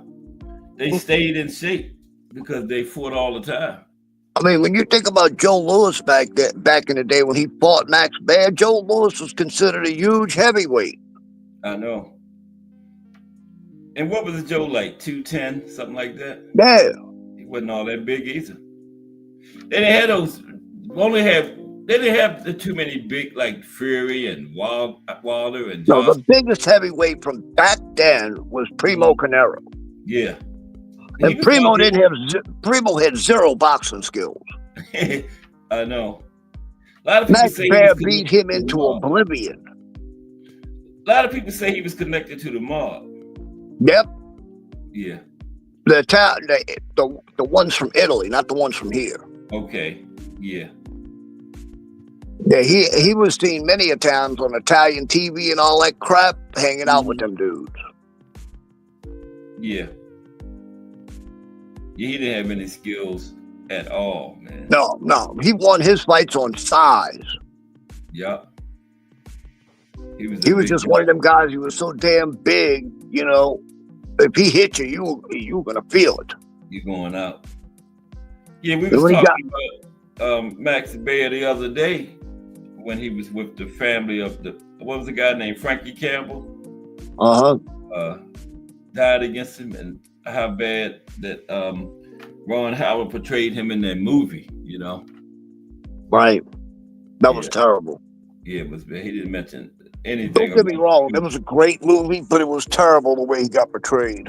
Yeah, he didn't mention the stuff about him and the guy's wife at the hospital. None of that, man.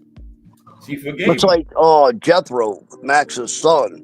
Yeah, he did a whole documentary on that crap. He was really upset. Him and the sister were really upset the way they portrayed Max. Yeah. Because they were like, he was the kindest man. He would give you the shirt off his back, you know? He put all that guys' children to college and stuff. Yeah. And took care of the family till he died. Yep. But none of that was in the movie. None of it. And they didn't talk about how them 2 deaths in the ring literally messed him up to the point that he became alcoholic over it. Yeah, it did. He was never the same after that. No, he wasn't. And they even said, like Joe Gould, his manager. Yeah. A lot of them guys had said that he took a lot off his punches because he was scared of hurting somebody again. Right. Yeah. After 2 times, yeah. It's a wonder he kept boxing, you know? Yep. It makes me wonder if he pulled his punches against Braddock. Yeah, I know. When Braddock beat him. I think he did. I think he did too. He was definitely affected. Without those deaths happening, he probably would have dominated, would have beat the brakes off Braddock. You know? Yeah. Yeah. They did Max Smelling dirty too because they didn't want Hitler to get the title. You know, when Joe Louis fought Braddock, that was supposed to be Max Smelling's fight because remember Smelling had beat Joe Louis. Yeah. But Joe Louis got the title shot. That was crazy. I didn't like what Joe Gould did, Louis though. Oh yeah. Joe Gould made a contract with Joe Louis that he would get a percentage out of Joe's upcoming fights if he got the fight. Right. For the rest of his career, right? Yeah. That was crazy, terrible. Crazy contract. And a lot of people blamed Braddock, but it wasn't Braddock getting the money. It was Joe Gould getting the money. Gould was his manager, right? Yeah. Yeah, it wasn't Braddock's fault. Nope, that had nothing to do with Braddock. In fact, a couple of people had said Braddock didn't know nothing about it when the fight took place. Yeah. So Louis did that so he could get the Braddock fight, right? Right. Yeah. That was it was all to keep Schmeling from getting his hands on the title. That was the worst contract in history. It was. Yeah. And what's crazy is when Schmeling got his chance to fight for the title, Louis beat the brakes off of him. He did. Yeah, that second fight. He stayed in the hospital like 2 months, man. The fight only lasted 2 rounds. What's up, B3? B3 in the building. Remember? Yeah. He broke some. B3, what up? Broke his back or something. They said people in the audience could hear Smelling yelling out in terror when Louis was landing them punches on him during that fight. I need to go back and watch that. It was the first round, right? It lasted 2 minutes. I can't remember. I've only seen the fight one time. I know it ended quick. Yeah, I've seen it a lot, man. It was rough. Yeah, he just came out there and jumped. He had wanted that fight because Smelling was the only one that beat him, and he wanted that fight so bad, man. He just wow. He just came. I don't know how he lost the first fight. I really don't. Because Smelling could punch. And he saw Joe Louis. Smelling watched film. He was one of the only ones watching film back then. And he saw Joe Louis curve his left hand low. When he jabbed, he always brought it back low. And Smelling caught him good in the 4th round. And Joe Louis never recovered from that punch in the 4th round. Smelling just stayed on and knocked him out, man. Didn't just beat him, stopped him. Yeah, I know. 10 count, yeah. If you watch it, watch I think it was the fourth or fifth round. They caught him with a good right hand, and Joe Louis was never the same after that round. And and then Smelling was real patient, and finally got him out of there. I think it was the 11th or 12th when he finally stopped him. And when did Max Bass stopped Smelling? I know he did. Yeah, that was in the earlier 30s, wasn't it? When Bear beat him like that. Yeah.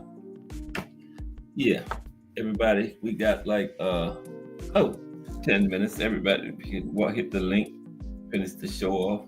Yeah, what y'all gonna be talking? Got anything special y'all gonna be talking about tonight, old school? On the Angry White? I don't know. D1's got a couple of topics we're gonna cover. I know one thing, dude. I'm really getting tired of all these content creators going after each other. I know. Yeah. Always arguing back and forth, and people getting pissed off because they bias over certain fighters. It's like, come on, man. It's boxing. What are you fighting about? Yeah, I know. None of them making one penny off of none of these fighters, what these fighters making, or none of that, but they so invested in these fighters. Like they actually know them or something. Like they related to them. If you listen, you got this dude hating on this dude. This dude hates this dude, and it's over boxing. Yeah. Think about how stupid that is. That's crazy. Over sport. We supposed to be sitting back enjoying it and talking about it. Right. What's up, Keon Carr? Said he don't like tribal boxing. The link is in there. We got like 10 minutes or so. Yeah, it's crazy, old school. How these people are over the sport. And how they get hung up on these fighters like they do. It don't affect me like that. It's like, look, we all have our own opinion over fighters. And that's just the way it is. That's how it's supposed to be. Just because we all have our own opinion don't mean you got to hate somebody because they have a different opinion than you. Right. Over a fighter that you don't even know. Right. Yeah. It's not your brother. It's not your cousin. He doesn't live with you. I mean, get over it. And everybody is entitled to their opinion. Right. Yeah. Everybody don't think the same. What would the world be like if everybody thought exactly alike? That would be crazy. Exactly. I mean, Jesus, I couldn't even imagine. Yeah. So you're going to have different opinions. You just got to, that's what debating is all about. Ain't nothing wrong with debating, but then actually arguing and starting to dislike each other, that's the messed up part, you know? Yeah. Yeah. Absolutely ridiculous what I watched going on. That's exactly what it is, Keon Call. He said tribal boxing. Mm-hmm. Yeah, I ain't going to say no names. It was a guy on there yesterday just going off on this other content creator. And I'm like, why are you going off on this man so much? That's what that man do on his channel. Just don't watch it. And he was getting personal, man. And I'm like, damn, that's crazy. Yeah, it's just mind blowing. It really is. Nobody put a gun to nobody here to make nobody watch anybody else's material. All you got to do is just go right on past them. Got to be somebody, some content out there you like, find it. You know, very simple. I mean, it's like you got one person arguing over Shakur, one person arguing over Dev, one person arguing over Tank. You got another person arguing over Bud, another one over Spence. And then all of these little groups go back and forth and back and forth and back and forth. And then they got names for each other. And then they start getting personal with it. Yeah, like they got names for each other. Yeah. Name for the tank. They call them tank something. I forgot what it was. Yeah, Tankomaniacs. Yeah, Tankomaniacs. The Haneyite. Devin, yep. They actually got names for these people. People just like who they like. Get over it. You know? What's up? I can't even see What's good? What's good, Cass? Oh, B3. What's up, B3? B3. All good. I'm going to ask y'all what y'all think about this T.O. Shakur matchup. Is that really that's happening, right? They talking about it. You know, T.O. he like to do a lot with the media. That means, dude, until it's signed, I won't believe it. If it happened, I got Shakur. He said So do I. in him. You know? Let's face it, Tio doesn't do good with boxers. You know, Nope, for sure. he does not do good against superior boxers. No. His Look at best Kobe Hip best and, fight. you know? His best fights are against guys that come straight forward at him, Mexican style, basically. I'm in agreement with you. I would still like to see the matchup. I think because of Tio's athleticism. Yeah. It's a good matchup. Yeah, it's definitely a good match. I think, of course, I believe Shakur will likely outclass him. Mm-hmm. Yeah, I think so too. But and then I think he'll whine and everything and say, "Oh man, they stole it from him. Shakur ran from him, and blah blah blah blah blah blah 100%. blah." And he'll be all knotted up. It'd be good for boxing, though. That fight would, you know. Yeah, it's a good fight for the sport if they put it together. Newark versus Brooklyn, New Jersey versus New York. Yeah. Mm-hmm. That'd be good for the sport for sure. So when they talking about, I heard it like early next year or something, B3. Yeah, it's proposed for January of 2026, but that's because Shakur's taking the rest of the year off. Mm-hmm. And so we'll see, man. I agree. Who y'all think is the best fighter at 140 right now? Good question. Gary Antoine Russell. A lot of people sleeping on Gary Antoine, man. Yeah. After that, I was impressed by what he did to Rayo.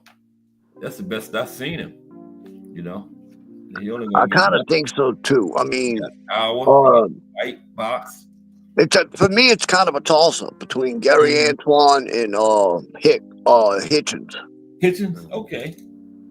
Who you think? Hitchens a smooth boxer. I'm Gary Antoine. Okay.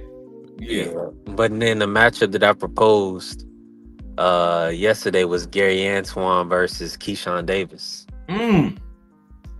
Keyshawn taking a year off or something. Did you hear anything like that? I hope I got an idea why too.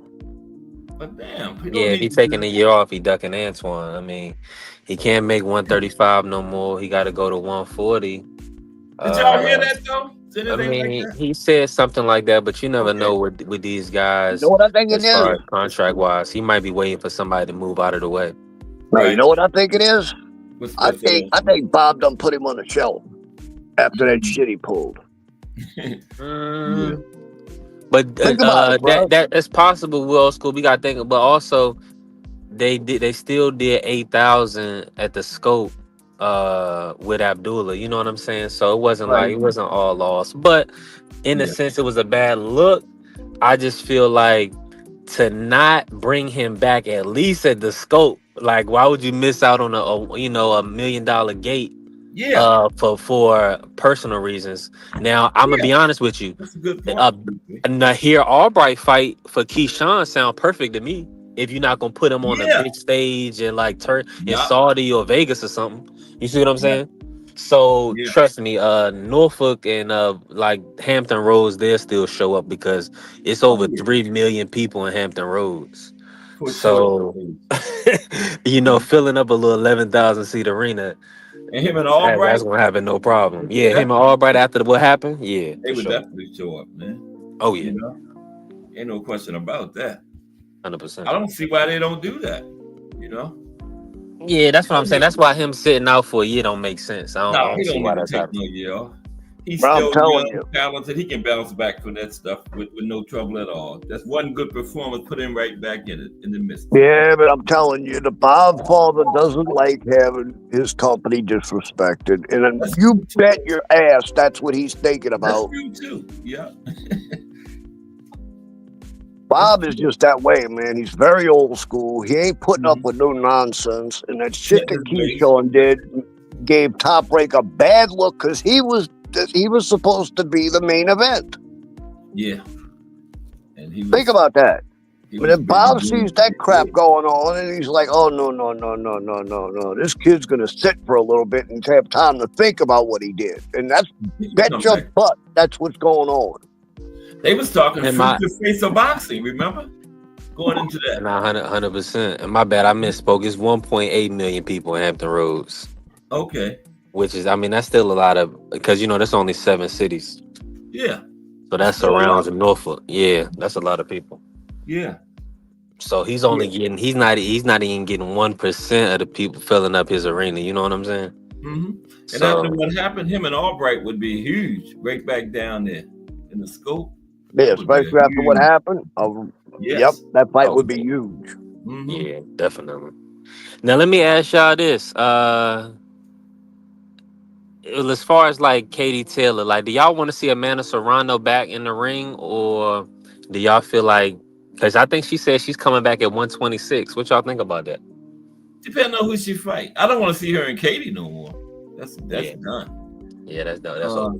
Yeah, unless she can knock Katie out, dude, they're gonna keep doing the same thing to her. You think Sky Nicholson ready for You Amanda thought fight? she won the third fight with Old School? No, I don't. I thought you won the first two, though. Yeah, me too. I thought Katie finally really beat her. But B3, you think what about you think Sky Nicholson ready for Amanda? She at 126, right? The young girl from Australia. Is she Maybe, ready for but that no. noise yet? I mean, it all depends on. I don't know if Sky's not as rough as Katie, No. and that's a lower weight class, so it's levels. I think Sky showed that her work rate against somebody like a top tier, top level fighter. She still got a lot of work to do.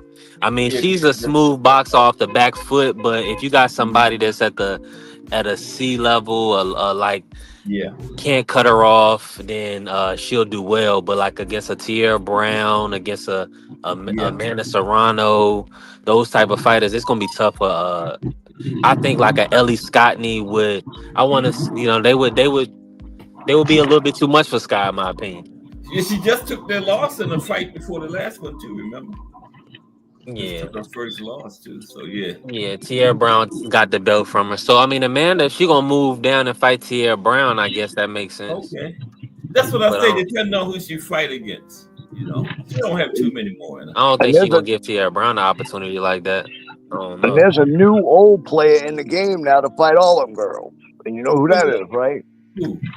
Holly Holmes. Oh, Holly Holmes. Okay. Oh, Holly Holmes is back. I didn't know that. Yeah. What? And what weight class is Holly at? Yeah, she was in the card with Amanda and Katie 3. What? What weight class Holly fighting at now? I know. It's probably 140. Huh? I thought it was 140. Is it? Yeah. Wow. Holly can make 135 though, because she fought MMA 135 a bunch of times. That's interesting. Yeah, she KO'd Ronda at 135. She was at 135. Yeah. Yeah, I remember she beat the brakes off Ronda. And you know what? I'm the only person I know to pick Holly Holm by knockout over Ronda Rousey. Yeah, I sure didn't. I'm gonna shout you out for that, William. Because, bro, that was that was like the female version of Tyson and Buster Douglas. That fight. As and I picked that one too. The predictions. I picked that one too. Bro, yeah. No, look. Here's why I said it, right? And I picked her. Yeah. I saw Holly coming up. I saw a fight. What was that? Legacy fighting before she got to UFC. Yeah. And I knew, I was like, everybody keeps building Ronda up. Oh man, she can box. And I knew damn good and well if she ever got in the ring with a real boxer, she was gonna get tore the fuck up. And what happened? I knew it. I said, watch, she's gonna get there with Holly. Holly's gonna pick her the fuck apart and then kick her and knock her out. Boom. That's what happened too. William, you're so right, bro, because the problem with Ronda, the biggest problem with Ronda, bro, love her or hate her, right? But the biggest problem with Ronda is that she had such a bad coach, bro. Keep telling everybody that she can knock out this guy, she can knock out that girl. I know. And, bro, my goodness. You got a big mouth. Dude, Edmondson was a clown. Yeah. That was her Edmund Tarverdian. Fucking name. Edmund Tarverdian. Yeah. Yeah, that's him.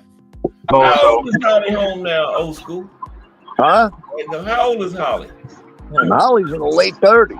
Yeah, I know she's getting up there. But I'm gonna tell you, she looked good in that fight, bro. She looked like she worked a little bit of a ring rust off. Yeah, I missed it. I mean, Holly was what? Because she did boxing.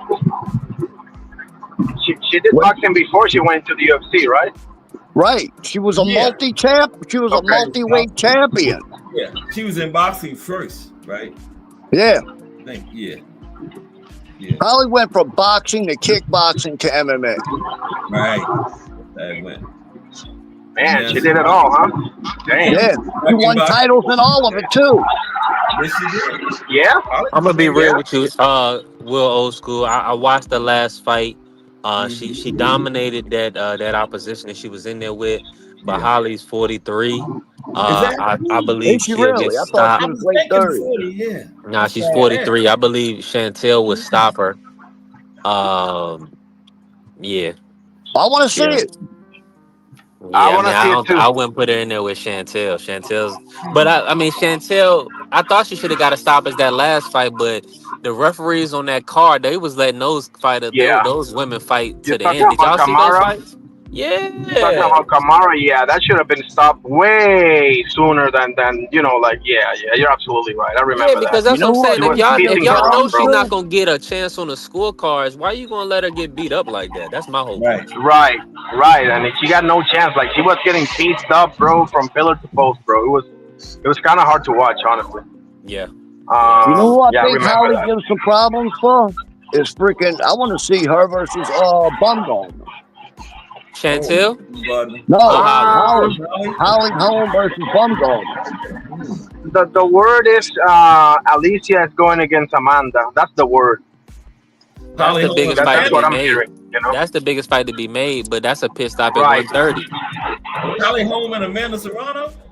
No, Alicia. Alicia and Amanda. Okay. Yeah. I thought that would have happened a long time ago. I don't know why it took so long. That Katie money I'm not was that so familiar. That's true too. Yeah, Katie. Yeah, that trilogy had Alicia. So, what do y'all think about Alicia level now? I mean, she's pretty much had competitive fights with. I mean, Lenarda beat her. I mean, Jennifer Miranda. I mean, fought her pretty tough this last time. What do y'all? What's y'all take her versus a Chantel or a Katie or an Amanda at this point?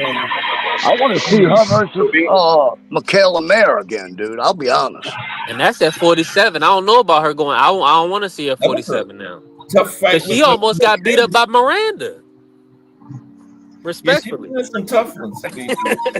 I mean, that was a tough fight, but giving up 12 that would be 17 pounds. So she's still undisputed at 130. So her going up 17 pounds to fight Michaela, nah, Michaela's strong at 47. Yeah, that's a lot. Mm-mm. Yeah. I think Michaela would meet her in the middle. Okay. Yeah. To be honest with you, B3, I'm really not that qualified to speak on female boxing yet. Like, I'm getting acquainted with it more and more. Mm-hmm. But, to answer your question, I don't feel like I can give you a good answer, Okay. Yeah, I understand that. I mean, I watch a lot of it, and I can tell you, Alicia, she's definitely a top tier competitor. Yeah. Just moving up through divisions is going to be difficult. She's not the biggest girl. All three. Who did you say? Right. Amanda, Katie Taylor, and Chantel. B3. Three names. Those are the three names. Yeah, those are the three biggest names. Those will be hard. Well, outside of Claressa, right? Oh, I mean, that's heavyweight. That's not even in a realm. Oh, okay. You're talking like. Okay, I got you. All three of them is tough, hard fights for Alicia to me. All three of them names. Yeah. Now, I mean, but to see all of those, they're all older than Alicia, I believe. But yeah, they are. I still feel like she's giving up a size and a weight advantage to Chantel. Yeah. Katie for sure. Amanda, her and Amanda is more close of a 50-50 fight in my opinion. I was gonna say. But they'll see who got more dog, and that'll be a great fight for the fans. I think they could sell that fight. Netflix should buy that fight. That would be a good one. Yeah. I agree. I would lean toward Amanda though, but yeah. Right, there's a couple of people reporting, and I hope they're wrong. I really do. That Ali and Clarissa are close to a fight. What? Yep. Good. Oh man. Good to talk because it was a lot of talking going on, and I didn't want it to get to a point where people could just have so much commentary and no action. Yeah, that's You see what I I'm hope saying? that fight Yeah. don't happen. Y'all see Yeah, what I'm saying about this absolutely. situation? Because That's Yeah, way too yeah. much to talk about because that. people saying like, oh yeah, Layla is too big for Clarissa. Clarissa not really like that. Then Clarissa saying, oh, she could stop Layla, and Layla not really like that. So I'm like, hold on, it's way too much talking going on for Layla to just say, Yeah. I'm retired now. Yeah. Like, nah, Well, come on Layla, out. dude, she's been retired for way too fucking long. This is Exactly. 20 years, close Exactly. to 20 years, ain't it? Yeah, 18 years, I believe. 18 years. I don't even remember the last time that Layla Ali fought. 48? How old is she? Like 48? 48, yeah. Damn. Yeah, that's But past the listen, sell I by. think that I'm gonna be honest with you. I love Canelo Crawford fight. I mean, I got to be real about that. But if Layla comes out of retirement and fights Clarissa, I think that may be the biggest fight in the sport. Now, I don't know how I mean, outside of like a Floyd coming back or something like that, Layla Ali, that's gonna be huge. Yeah. What y'all But if think she's about gonna that? come back, but if she's gonna come back, it's not. I don't think it's the smartest move to go No. right to Clarissa, bro. Because Yes, I of mean, course. I don't no. know. I mean, it's too much She time needs at out least Look, 2 outside. tune-up You know. fights. right you frown on it. Just to see No, it. she Yeah. need a rollout. She 100% needs a rollout. Yeah. But the thing about it is that That's a the long way she talks, years. she's not gonna do it. She's gonna be like she talks like Yeah. Errol Spence. She talks like I'm not. You know what I'm saying? Like almost like Carissa's beneath her. I So know. she's Yeah. gonna give tune-ups the opportunity to fight her. Like she's gonna grace her presence on tune-ups, and then you know what I'm saying. That's the kind of air that she carries. That's exactly So how she talked B3. I I heard don't it I don't yesterday. see it. I think they're gonna have to go heads up or not at all. Unfortunately, but I'm with you to find irony. I feel the same way. Yeah. Yeah. Yeah, I think she's been out too long, dude. I don't want to Yeah, see I the do fight. too. I just think that too many things need to happen. You know, like I don't know. Like I can't see it happening. Could it? I guess it could happen, but I don't know, man. Like, Well, somebody offered to put up the 15 million to get Ali in the ring. Yeah. how much credit can you get if you're Clarissa? No. By, She let's say that Clarissa, Clarissa just She gets no credit if she wins. 48 And she not gets about even that. worse It's not credit about if that. she loses.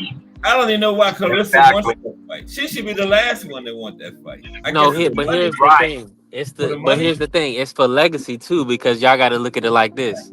Yeah, but that ain't Clarissa, legacy, dude. If let she me tell you. wins, Let me tell it you. Let me doesn't tell help you her how. legacy at all. She For beat one, an old 100. lady. She beat up, and that's for us to say because we understand the sport, but that's not for a casual observer. The reason why Netflix is gonna buy the fight. Mm.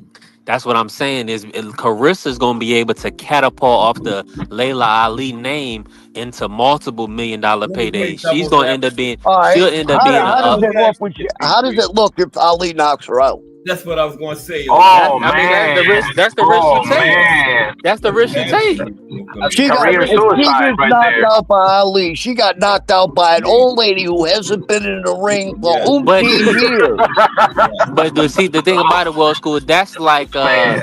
that's like fantasy dream world. You know what I'm saying? Layla Ali, with all due respect, she's never fought nobody on the level of Clarissa Shields.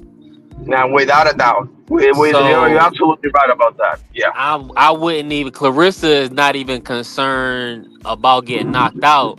She's more so just looking at it from a standpoint of this is what's gonna move boxing forward. She came out her mouth and said Clarissa Everybody got a Shields punch in the never passed chest. the torch. There's She always a said punch she in the said chest. Layla Ali never passed the torch to any other women, and she said she held that against her. Yeah. So Clarissa said she's not gonna do that. So that's why she's gonna fight the best and pass the torch when it's time it's her time. There was But always that didn't Layla do something similar by beating an old Christy Martin? Not I guess that. Christy passed the torch to her. I guess I don't know. Not Oh, 48. okay, yeah. You That say makes she sense. didn't fight anybody with real skills. Christy Martin was skilled like a motherfucker back in her day. But that's not even But Yeah, but Christy she was compared. Martin was way like, past her prime. But yeah, well, she was small. She was super But small compared to Layla. right, but right, that's Like when exactly. in that fight, she was like she couldn't even get around Layla or nothing. It was just that No, was no, she just was over the Clarissa hill. ain't She tall, was over bro. the hill. but I would have to disagree. That's not even no comparison because Christy Martin was nowhere close to 48 and being out the ring no 20 years though. Right. That's not even a No, I comparison. understand, but she was way over the hill, though. No, you're right, Cass. Yeah. But let's be clear. Christy Martin is not Clarissa Shields, respectfully. Oh No, yeah. Oh no, that's no, not. absolutely. Like we're talking about somebody that's now moved through multiple divisions, Yeah. and has really almost never had, not even had a speed bump. Yeah.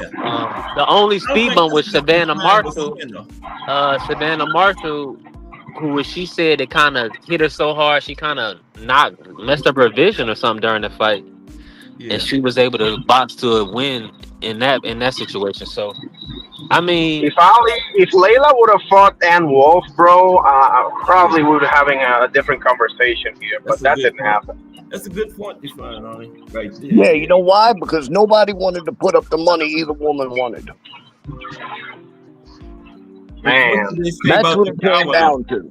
They say the power is the last thing that goes. So Layla might mess around and catch it with something and get her up out there. There's always that chance. I still say Clarissa should be the last one that won this fight. Suppose she lose. but how about if Layla gets caught on the chin? You don't think Layla can get stopped? Dude, Layla got hit by some I big still say women. that's not no big deal. Beating a 48-year-old been out the ring 20 years. But what I'm saying is the way she's talking as if I know what you're saying. she has to. So that's what I'm saying. If she gonna get in there, then I feel like she really probably believes she could stop Clarissa. But the risk is way worse than the reward in that situation. Dude, she's got that Ali mentality. The risk of losing is way worse than what she gets from winning it, I think. Yeah. For Clarissa? Yeah, the risk to her getting knocked out. No. One, she gets a generational payday for taking the fight, and then she's a bigger name. She's still a bigger name either way. So yeah, and they gotta make she's going. For Clarissa, it makes sense to make the fight. I think it might be the payday. Might be the main. No doubt. Because think about what her feet. I cannot expect Layla Ali to be able to keep up with Clarissa Shields' footwork, and he needs it. At this age, like I'm expecting. No way. I mean, it'll be like a master class. It'll be like playing. Yeah. I don't think it would be too much of an issue for Clarissa. I know. I'm just saying everybody got to punch his chance. No, you act like Layla don't have skills. Do you realize that she didn't just learn from her daddy? Roger Mayweather was her coach. But that was a long time ago, Will. That's the problem. Like that was a minute ago. That's the problem. It was a minute ago. Now we just seen Mike Tyson come back. Don't think he ain't got the skills. No, I mean I understand this, but her speed is going to be way slower. That's my point. There's no way she's as fast as she was, and even still back then, she wasn't a speed demon or nothing like that. She was faster than most of the girls she fought. That's for damn sure. And she hit like a truck. Man, I'm gonna be honest. I just want to see it. This is the fight I want to see. I want to see this fight for sure. Because, like you're saying, it crosses the generational lines. You got Ali, you got Muhammad Ali fans, you got the Layla Ali fans, you got this Clarissa Shield fans. Right. So it's gonna be excellent. Clarissa is late in her 30s, right? So it's not like Clarissa's 21 or something. Clarissa's like 35. Clarissa just turned 30. No, she just turned 30. Oh shit! I thought it was like 35 or 36. Sorry, forget what I said. But she got like 14. She don't have a she fight either, so I don't know. I don't know. Man, Nah, it's too much, bro. I'm not so sure I want to see it. Would I mind it? No, I wouldn't mind it, but I don't know if I want to see this, bro, because yeah, it would be big and this and that, but Yeah. come on. I mean, once you get into it, once you really get into it, it doesn't really make much sense, bro, to be honest They're with gonna make you. a lot of money. I know that. I know that much. yeah, That's they for definitely damn gonna make a sure. lot of money. Undercard. Make a No, good undercard. I mean, listen. If Jake Paul and Mike Tyson happen, Clarissa and Layla Ali can happen. So that's all I gotta say. Right. That's right. I still say if Ali's That's going to do this, she needs a tune-up. She absolutely needs a tune-up to see what she's got left in the Just tank. to see. Yeah, I agree, old school. Yeah. Yeah, the But the Ness and the problem, Boston, they said they want Layla versus Shadeja Green, and then the winner gets Clarissa. Hmm. Wow. Whoa. I don't know about... Dude, Shadeja Green can punch. You know, like you were saying, B3, I think But- later with her attitude, she want to go straight to Clarissa. You made a good I point. would rather see if Layla's going to pull a tune-up, put her in there with Savannah Marshall. Savannah Marshall can punch too, but her skill level is not as fucking... and Shadeisha ain't no tune-up either. I mean, here's why I think she should jump straight to Clarissa, because if she gets in tune-up and she gets like badly hurt or in a back and Then it was forth never meant to war. be. Great point. Yeah, I don't want to see another. Yeah, bro. How many times have we seen this? Like, whoever wins, they get the fight, and then the other guy wins, and then it goes to shit. You know, like, That's nah, a good point, I hate seeing that, bro. Because she loses Yeah. tune-up, then the fight with Clarissa is done, right? Yeah, not gonna happen. Yeah, so I'm tired of seeing that, bro. Like, how many times Joshua Ruiz? Joshua wins, he gets Wilder. Ruiz wins. And then Fury versus Usyk. Fury wins, he gets Joshua, but Usyk wins. You know, I'm sick of this, bro. Right. Let's You just know have what's the fight. funny? I remember everybody telling me I was out of my damn mind when I said Andy Ruiz had a good chance to get a decision over fucking AJ. Over AJ. And everybody was like, are you out of your mind? He's going to get knocked out, blah, blah, blah. I said, go back and watch the Parker fight, and then go back and watch him fight that German. Yeah. When you saw the hand speed, when you saw Andy Ruiz hand speed, you knew he was he could pull it off. Yeah. He ended up stopping AJ, right? Yeah. Well, you know, that was the situation where AJ didn't respond to the referee, so the ref waved it off. Dude, AJ couldn't. That dude was in the corner. He was messed up. Yeah. And the funny thing is that AJ dropped him first. That's the funniest thing. Yeah. AJ actually dropped him first. Sure He did. He literally. Listen to what Andy said after the fight when they asked him about getting dropped. He got pissed off. Now AJ had super leaky defense as well as Deontay, but do y'all feel like prime for prime when they were supposed to make the fight, who would have won? Wilder would have won. Wilder would have decapitated him. Yep, absolutely. That's why Eddie avoided that. Dude, Eddie knew AJ was having problems in sparring. He knew AJ had a weak chin, and he knew AJ kept his head on the line. He knew that right hand was coming from Wilder. What you think about David Price? Bro, David Price dropped AJ in sparring, bro. I feel like Eddie. I believe Eddie kept AJ away from Wilder. You think Wilder would have won it, Big Three? Yeah, no because doubt. when I look at his resilience in the ring, like for instance, how many rounds did he go with King Kong Ortiz? Or Fury. I mean, you literally gotta. That's what I'm saying. Like AJ hasn't shown that he's willing to go to war in those type of fashions, and I feel like you got to think about it. When Andy pressed him, when he got into a tough situation with Andy, he didn't respond. Right. And true. I mean, but needless to say, AJ is still a great heavyweight in my opinion. Right? It's just Sure. I just feel like it's just styles make fights. The And then problem with and Wilder AJ, would have in my lined them up. opinion, I'm sorry. Go ahead. I didn't No, mean you to fin no interrupt. finish. No finish. I was just saying, well, I think Wilder would have lined them up. Yeah, me too. The problem with AJ doesn't really have a boxer's body, bro. AJ has much more of like a bodybuilder or like a wrestler type of Mm-hmm. body than he has a boxer. Because when Yeah. you look at all those muscles that he put in, bro, yeah, if you hit me, it's not gonna feel good. But number one, all that muscle mass, bro, that's gonna work against you more than it's gonna work for you in a Yeah. boxing match, all that weight you're carrying around, and that's gonna hurt your mobility. That's gonna hurt. I mean, you name it, right? The hand speed, you name it.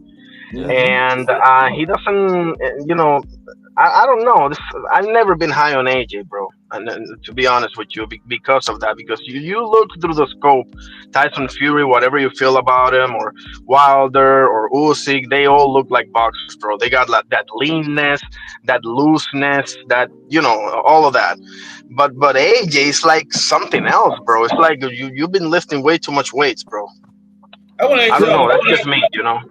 Let me ask y'all this. What's next for Usyk then? What else does Usyk need to do? I think he mean, needs to in fight my Parker. opinion, I wanna have Parker versus Caballero, and whoever wins gets Usyk. Okay. I think that's good. Only reason is because I believe Caballero will possibly hurt and stop Joe, but I like Parker. that's just my opinion. And I like Joe, but also Caballero, his defense is shown to be a little shaky too. I would say this: Usyk wants to give Wilder a fight. Believe it or not, did y'all hear that? Was that you? No, Didn't I tell didn't me hear that that. before we Yeah, I Somebody did told me. hear that, and that makes sense Oh, from yeah, one there was standpoint. something going on. Yeah, somebody told me From that. from yeah, from one standpoint, that makes sense, and I understand what everybody's gonna say. He just beat Tyrell Herndon and didn't look so good doing it. But Usyk is looking at once upon a time they were the three kings, right? Once upon a time it was Fury, Wilder, and AJ, right? The three kings of the heavyweight or whatever you want to call them, right? And Yeah. he wants to be the only guy to have a victory against all three of them. So from that standpoint, I understand what Usyk's trying to do. Plus, whether we like it or not, he's gonna make a lot more money fighting Wilder than he is fighting Caballero or Parker. That's just a fact. Yeah, 100%. That's I true. think, and he deserves a like a hometown fight with Wilder. You like it don't have to be in his hometown, but that type of vibe. You know what I'm saying? He deserves like Yeah, uh a I know lesson what. he definitely he just stopped Dubois, who just stopped AJ, right? And who was Mhm. just on a tear. Yeah, Also coming off of two Fury fights, Yeah. two AJ fights. So it's just like Usyk really yeah, could retire, and Yeah. we would just be like, well, job well done, But I'm and we saying wouldn't say he ducked anybody. We wouldn't even care that he no. didn't fight Joe Say because that. of what he right. did. Yeah. But that's why I feel like if he's not gonna retire, then give us a wild. Then tell us you're Yeah. gonna fight the winner of like Define Irony said, you'll fight the winner of Joe Caballero Mm-hmm. and you fight Wilder. So put them on your undercard as your co-main or something like that, and then fight Wilder, and Mm-hmm. that'll be a good event. Yeah. Yeah, That I'm makes all for it. sense. But if he Yeah, just I'm all don't, for it. but do y'all feel like it's okay if he just says this gonna be my last fight? I'm gonna fight Wilder, kind of like Floyd did Andre Berto. Yeah. Yeah, I mean it's okay if he retires right now. To be honest with you, he Me should. too. About fighting If you anybody. ask me what he Yep. should do, I think he should. That's what I think he should. He really should do is retire. But since that's not happening, yeah, I mean, listen, Usyk is in that class where he literally can do whatever he wants, bro. Whatever you want to do. Yeah. I'm not He's gonna got hold nothing to anything against prove. Took the him. words out of my mouth. Right, What's going on? right. Yeah.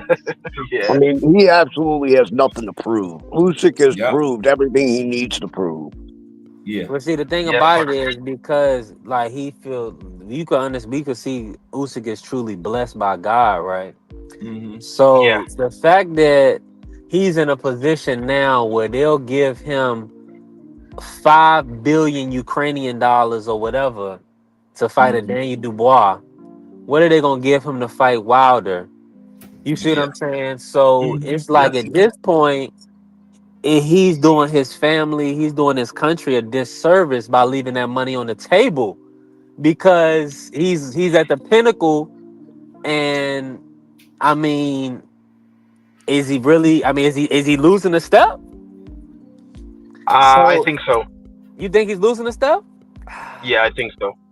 I mean, He's well, just so much better. He's just who's so much better than everybody that we don't that is it's not easy to notice because he Right. keeps beating everybody relatively easy, or not relatively easy. Just he keeps beating everybody easy. But if you look at Usyk that fought AJ one, Fury one, or even if you want to go all the way,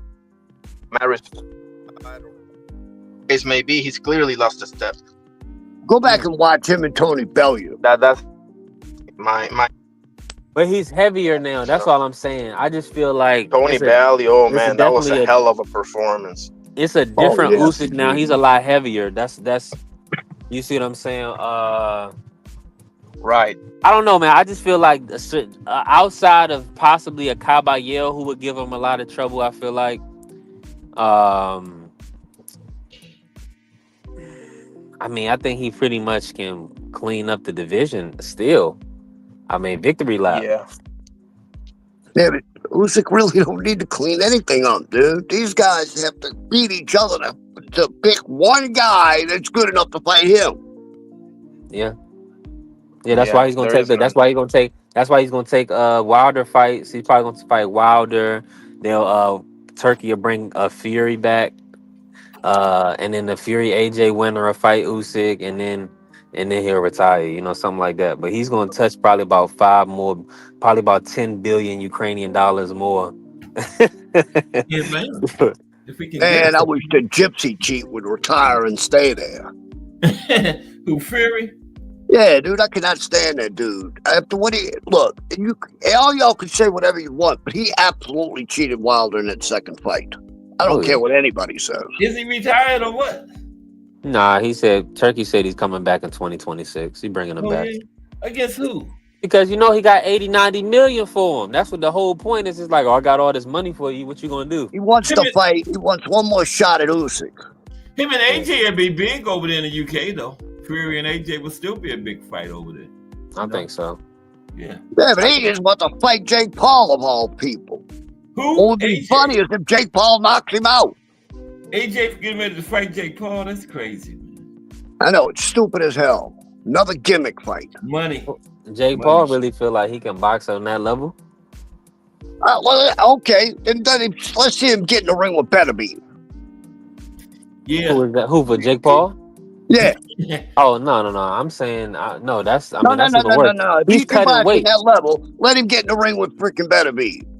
I'm saying I know he can't box on that level. That's what I'm saying. He can't box on AJ's level. But you say he thinks he can. But that's what I'm saying. I mean, he's friends with Devin Haney and he's training with Larry Wade and he's doing his thing, but I wouldn't go in there thinking that he can beat no AJ. I mean, I don't know, man. These guys. Nah. That's not even a realistic fight in my opinion.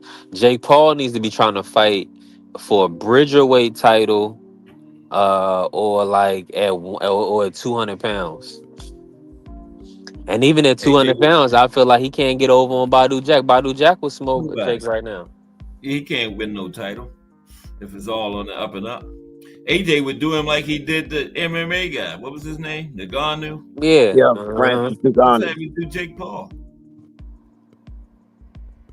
Yeah, Jake Paul. I mean, that's what I'm saying. It's like, how much boxing skill do you have? Right. What are we talking about here?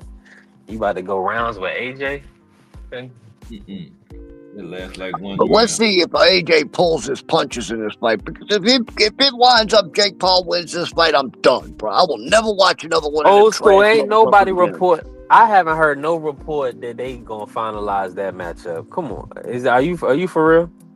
That former UK boxer called Jake Paul out. He commentates on the zones. What's his Carl name? Froch? No, the other one. He's the Sergio Moore. Tony Bellew. Tony Bellew. Yeah, him. Jake Paul didn't answer. Now that I wouldn't mind seeing. Jake Paul wouldn't fight him. But you know why, right? Tony Bellew whacks his ass. Yes, he would.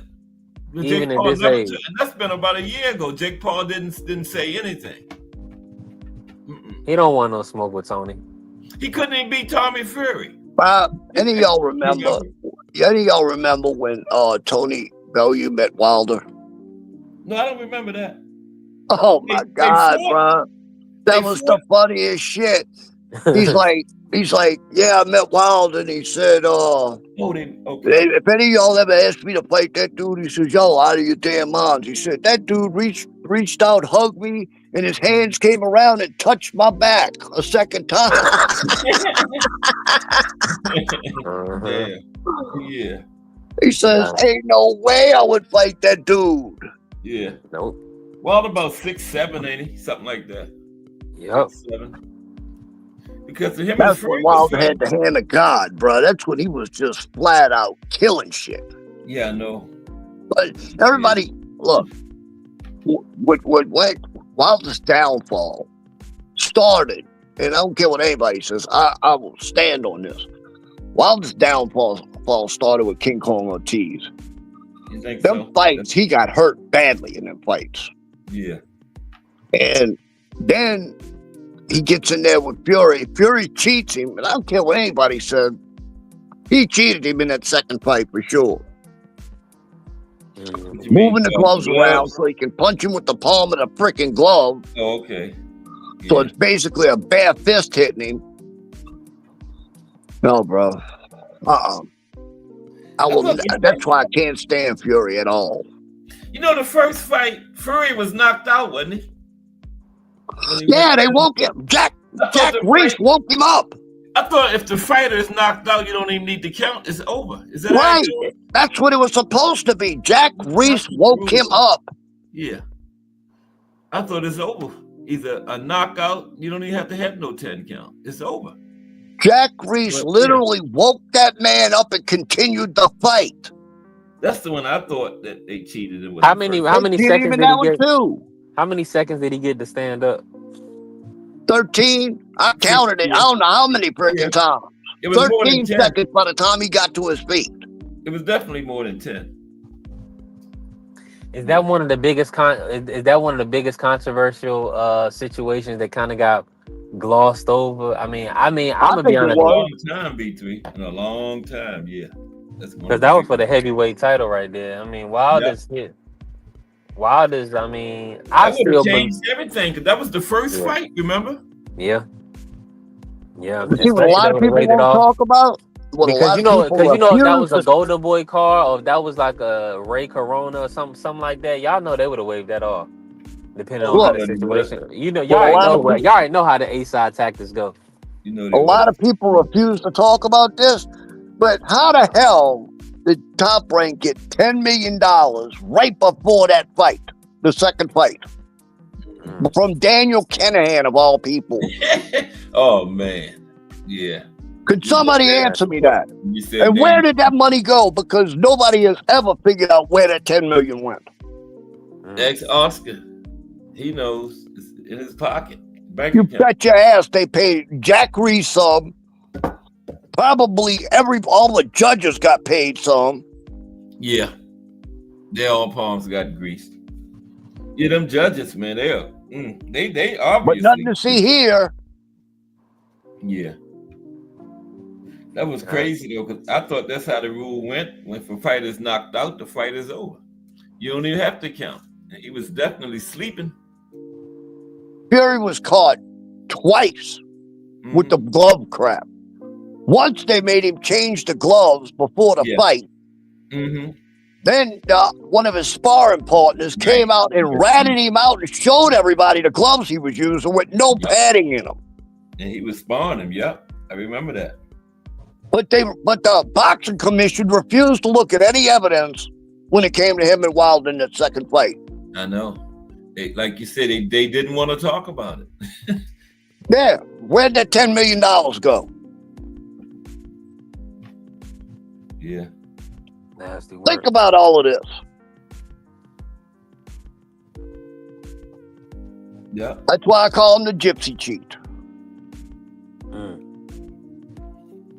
Yeah, I thought he was retired, but But Wilder held that belt for how God knows how long did he have it? 10 or 12 fights that he won It was holding that belt, and they was it did 5 everything in their years, something like possible to get that belt out of him and couldn't get it.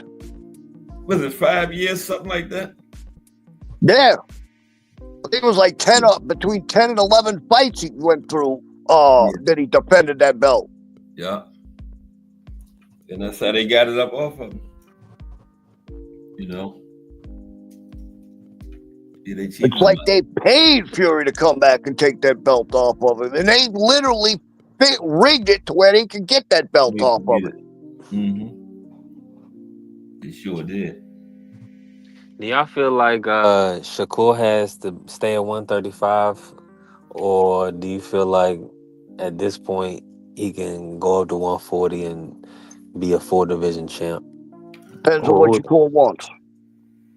Yeah, I think he can go up B3 to 140 if he wants do to. Do you feel like it's infinite? Do you feel like he needs the weight there for anybody specifically? At 135? Yeah. Wait, I want him in Tank, dude. Yeah, that's true. Tank. That would be the only one. That's looking like it's going to be, now it's pushed back to probably what, the end of 2026, if the earliest. Go ahead on up, man. You know, Shakur should want that fight. That's going to be his biggest payday ever. Will he still be able to make 135 by the end of next year, though?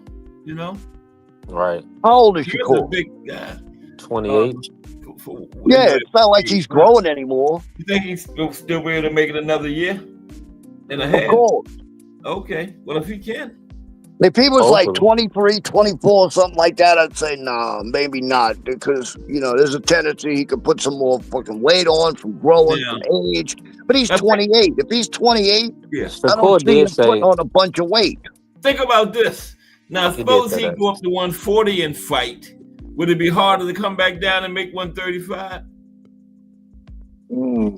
Could he go up? I think it'll be harder. I think it'll be harder, but the money, he'll do it. Then come back down. Maybe he can do that, B3.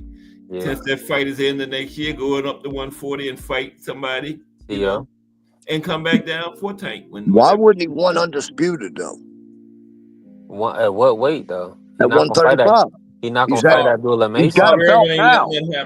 Yeah, he's not fighting Abdullah. Is Bob Arum going to let him fight Raymond? Got 2 of the belts, right? Yeah. And Bob ain't doing that. He ain't letting them. He Shakur got away with for belts, so Bob ain't letting them other 2 get away from him. Nah. Bob always had believed in belts. That's how he lured those young fighters in. I got these 2 belts. You can Bob's favorite belt is WBO. We belong to Bob. Yeah. Well, they got Abdullah Mason in the driver's seat at the 135, and then they got whoever fight Tio. So I mean, that's what I'm saying. I don't think Shakur is going to get that lineal WBO shot at Tio. Nah, from a top rank perspective, they'll give it to Keyshawn or want Keyshawn in that fight before they will want Shakur to fight. You know what I'm saying? Who was Abdullah fighting again? What's the guy? I forgot the guy. Keyshawn has taken a year off, right?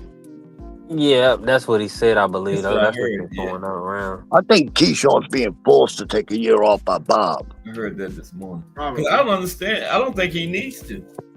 He's young, talented. He can bounce back easy. One good win, put him right back. Yeah, we're talking about Bob, Kaz. Bob is a very old school dude. He's 93, setting his ways. And Shakur was supposed to be the main event. Not only did he not make the weight, but then he screws up by going to that man's locker room to start a fight.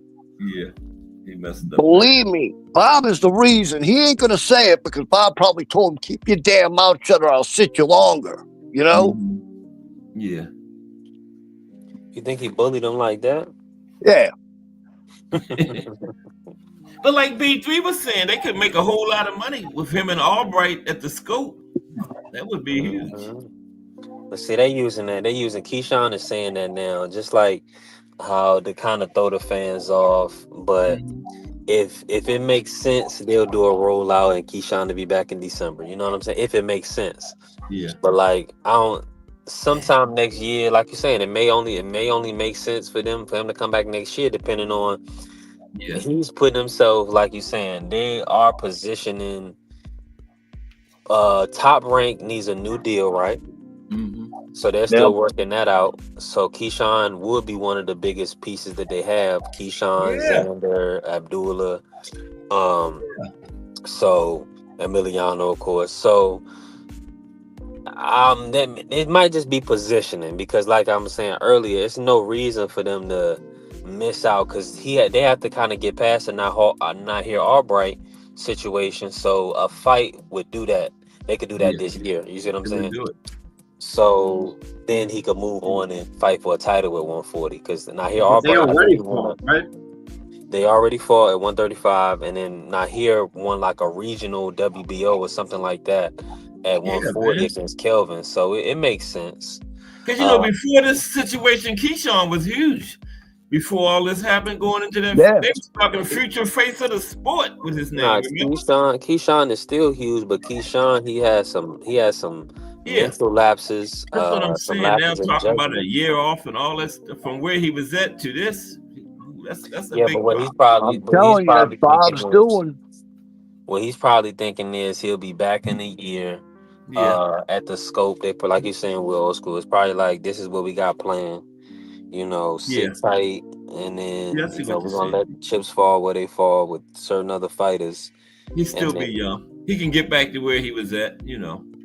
Think about it, bro. Bob's probably giving him a year, telling him, look, you need to sit down and think about what you're doing from now on. Because if you screw up one more time, I'll bury you. And more than likely, that's what Bob's doing him. Yeah, because that was bad, man. That was bad. It was bad. Let's be honest. That's a good point. That's a good point because like you're saying, the number one thing about being available, right? Being able to make a fight, right? Being able to show up for the event. If you can't do that, you're a liability to a promotion. Right. You're gonna also a sponsor. Also, if you're a sponsor, you're a liability to a sponsor because if I'm paying you money to wear a T-shirt or a hat or whatever the case may be, and you're pulling this off, I mean, all that negative attention, who's gonna invest in you? You know, like that's right. Yeah. Well, I was telling D1, I said when it all went down, I said this all makes me question what's gonna be Bob's, punishment for him because I know it's coming. And what happens? Keyshawn says he's taking a year off. That tells me the punishment. Okay. That makes sense. Yeah. Like y'all was saying. Yeah. I never thought about it like that, but it could be Bob doing that. Probably is. You know? You bet your ass Bob told him keep your damn mouth shut about this too. Yeah. That makes sense. Mm-hmm. Yep. Yeah, I also want to see who Junto's going to fight. I don't know if they have his name put in him, but I know he's dropping his belts at 118. Going to 122? Yeah, so Monster's going to stay at 122 for Junto, huh? Yeah. I hope so. Okay. Yeah, because the word is that he's going to fight MJ and then probably Picasso, even though I don't know what that's for. Right. But, Monster and Junto, summer 2026. Picasso. In the meantime, Junto's going to have to see, I don't know, Marlon Tapales, somebody like Neri, maybe. Yeah. I got Monster and Junto both going to keep winning, though, until they get through each other. I don't see anybody. MJ would be a good, tough one for me. I was really high on Junto after the Maloney stoppage. Yeah. But he's been showing me a lot of defensive lapses. So I don't see him doing too well against Monster, respectfully. I disagree, bro. I think he's gonna get him because I mean now let me say this, he does have a lot of good intangibles. The thing is that Monster has been dropped several times by that guy. Last two fights, wasn't it? Yeah. I think. Yeah. That left hand, bro, that's a missile left hand that he has. That's what got him both times. Combination punches.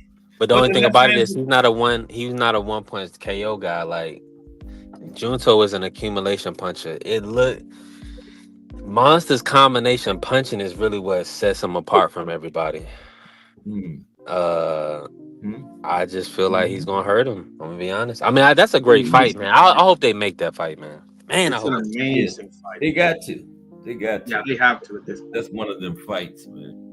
Monster's problem, and the reason why he gets dropped is because he gets a little overconfident when he's throwing on people. Once he starts beating on you, he starts getting overconfident and he drops his damn guard. That is a good point. But you notice once he get dropped, he never get caught by that punch again. Then his guard comes back up and then he's responsible again. Yep. And that same punch never gets him. Right, but getting hit by Junto, this is just me, right? Getting hit by Junto is not the same as getting hit by Neri or Cardenas. Yeah. True. Now let's not act like Neri doesn't have like an 85% knockout ratio. Like Neri is a puncher, but I mean I understand Junto looks like a monster from what he did to Andrew Maloney, and we also seen what he just did to the young kid. I believe it was David. Was it David Jimenez, the young Hispanic kid? Yeah. Oh, you're talking about David Cuellar. David Cuellar, yeah. He just but he just had a unification though. He just had a unification against Nishida. And they had to pull Nishida out. I did see that. But see, that's my whole thing is it's still an accumulation, you know. Well, Monster, he's really hurting these guys. He stopped Fulton. I mean, we are acting like Fulton is just and once he started hurting Fulton, it was just pretty much a wrap. But I just also, so, yeah. AP3. And it was early.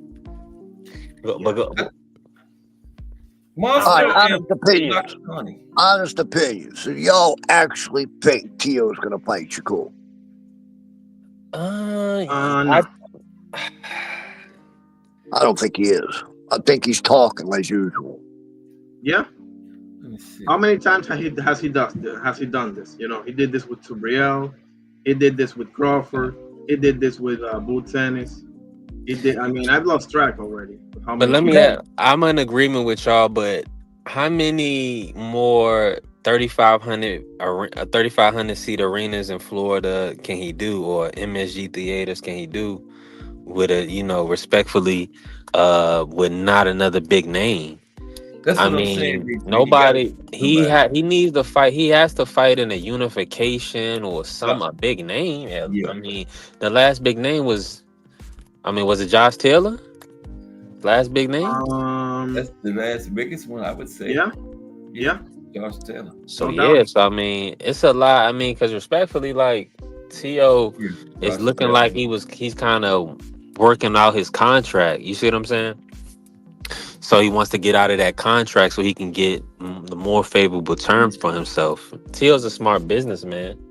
I understand what he's doing. So like what Will Old School is saying, he's not gonna fight Shakur if he's paying, if he has to pay Top Rank 2.5 million off of his 12 or 11 or something. You see what I'm saying? He's not gonna fight Shakur. He's gonna wait. He's gonna try to wait until he can get out of the Top Rank deal. How much time he got left? Tio is looking for. Look. Tio's going to look for the easiest payday he can get. He's not unless he is paid huge freaking money for Shakur. I doubt that fight happens. Tio wants money. He's not going to fight Shakur unless it's a huge payday. It shouldn't be too bad. Him and Shakur. Turkey should put that fight on. Yeah. But somebody just said the Boots and Virgil was agreed to. Oh, really? Okay. That's what I just heard, but we gotta confirm it. When is Virgil and Keith? November, right? Keith Thurman. October, I think. Is October. Yeah, I figure we get Virgil and Boots. So we got Virgil and Keith finalized, and then Boots and Virgil next year. Yeah. It's Boot and Keith, and it's another good fight on a Virgil and Keith card too. Who was the fight on? He was Frank Martin versus Barbosa. Barbosa. So they doing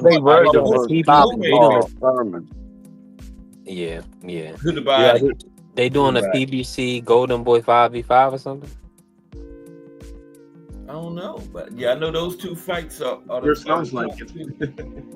It could be. Mm-hmm. They need to go ahead and give body, bro. Oscar Duarte go ahead and get a title shot versus Gary Antoine. You haven't said any other. Just those. No two way. fights so Is far. that true? I mean, Gary Antoine would beat the brakes off Oscar Duarte. that would be a good fight. Duarte? I mean, who else do Golden Boy have at 140? That's their top 140 right now, right?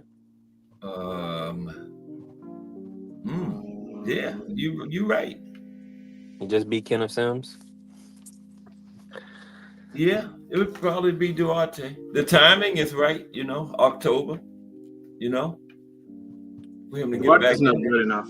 Well, Duarte to me is not good enough. But yeah, who else would they I think have? he's in the only thing. He's a name at this point. I feel like Coming off a good win. He got the Ryan fight. He has he's with Robert Garcia.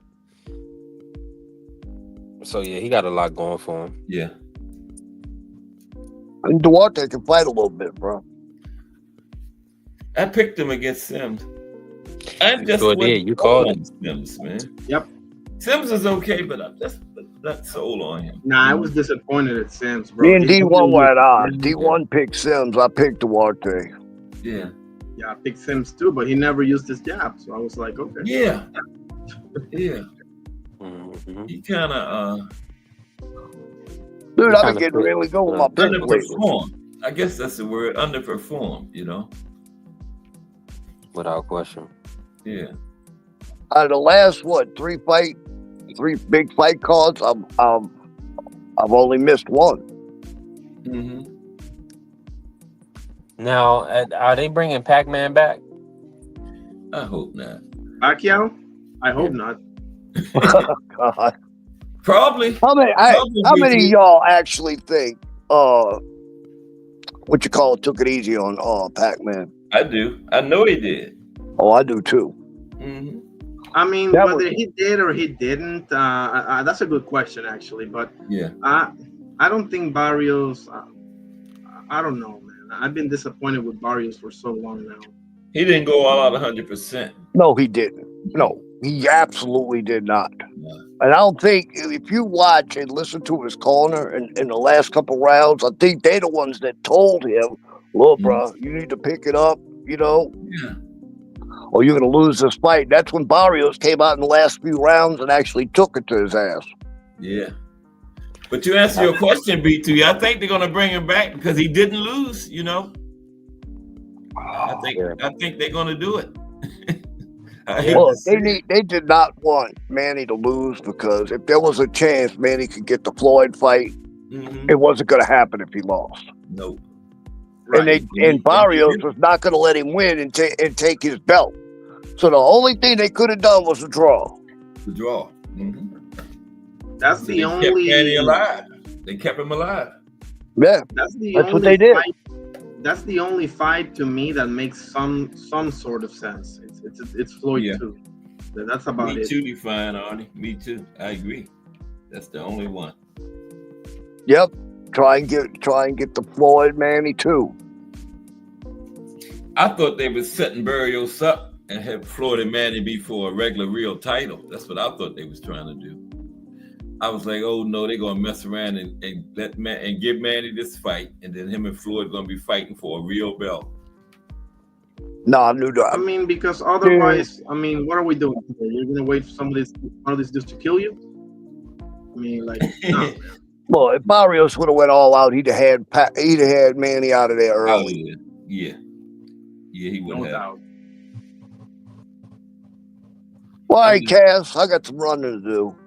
Yeah, we're gonna get ready to get out of here. We done went for. All right, guys. All right, well, old school. Hopefully, y'all show up tonight for the Angry White Man. Yeah, I will try to be in there. I usually try to be in there too, bro.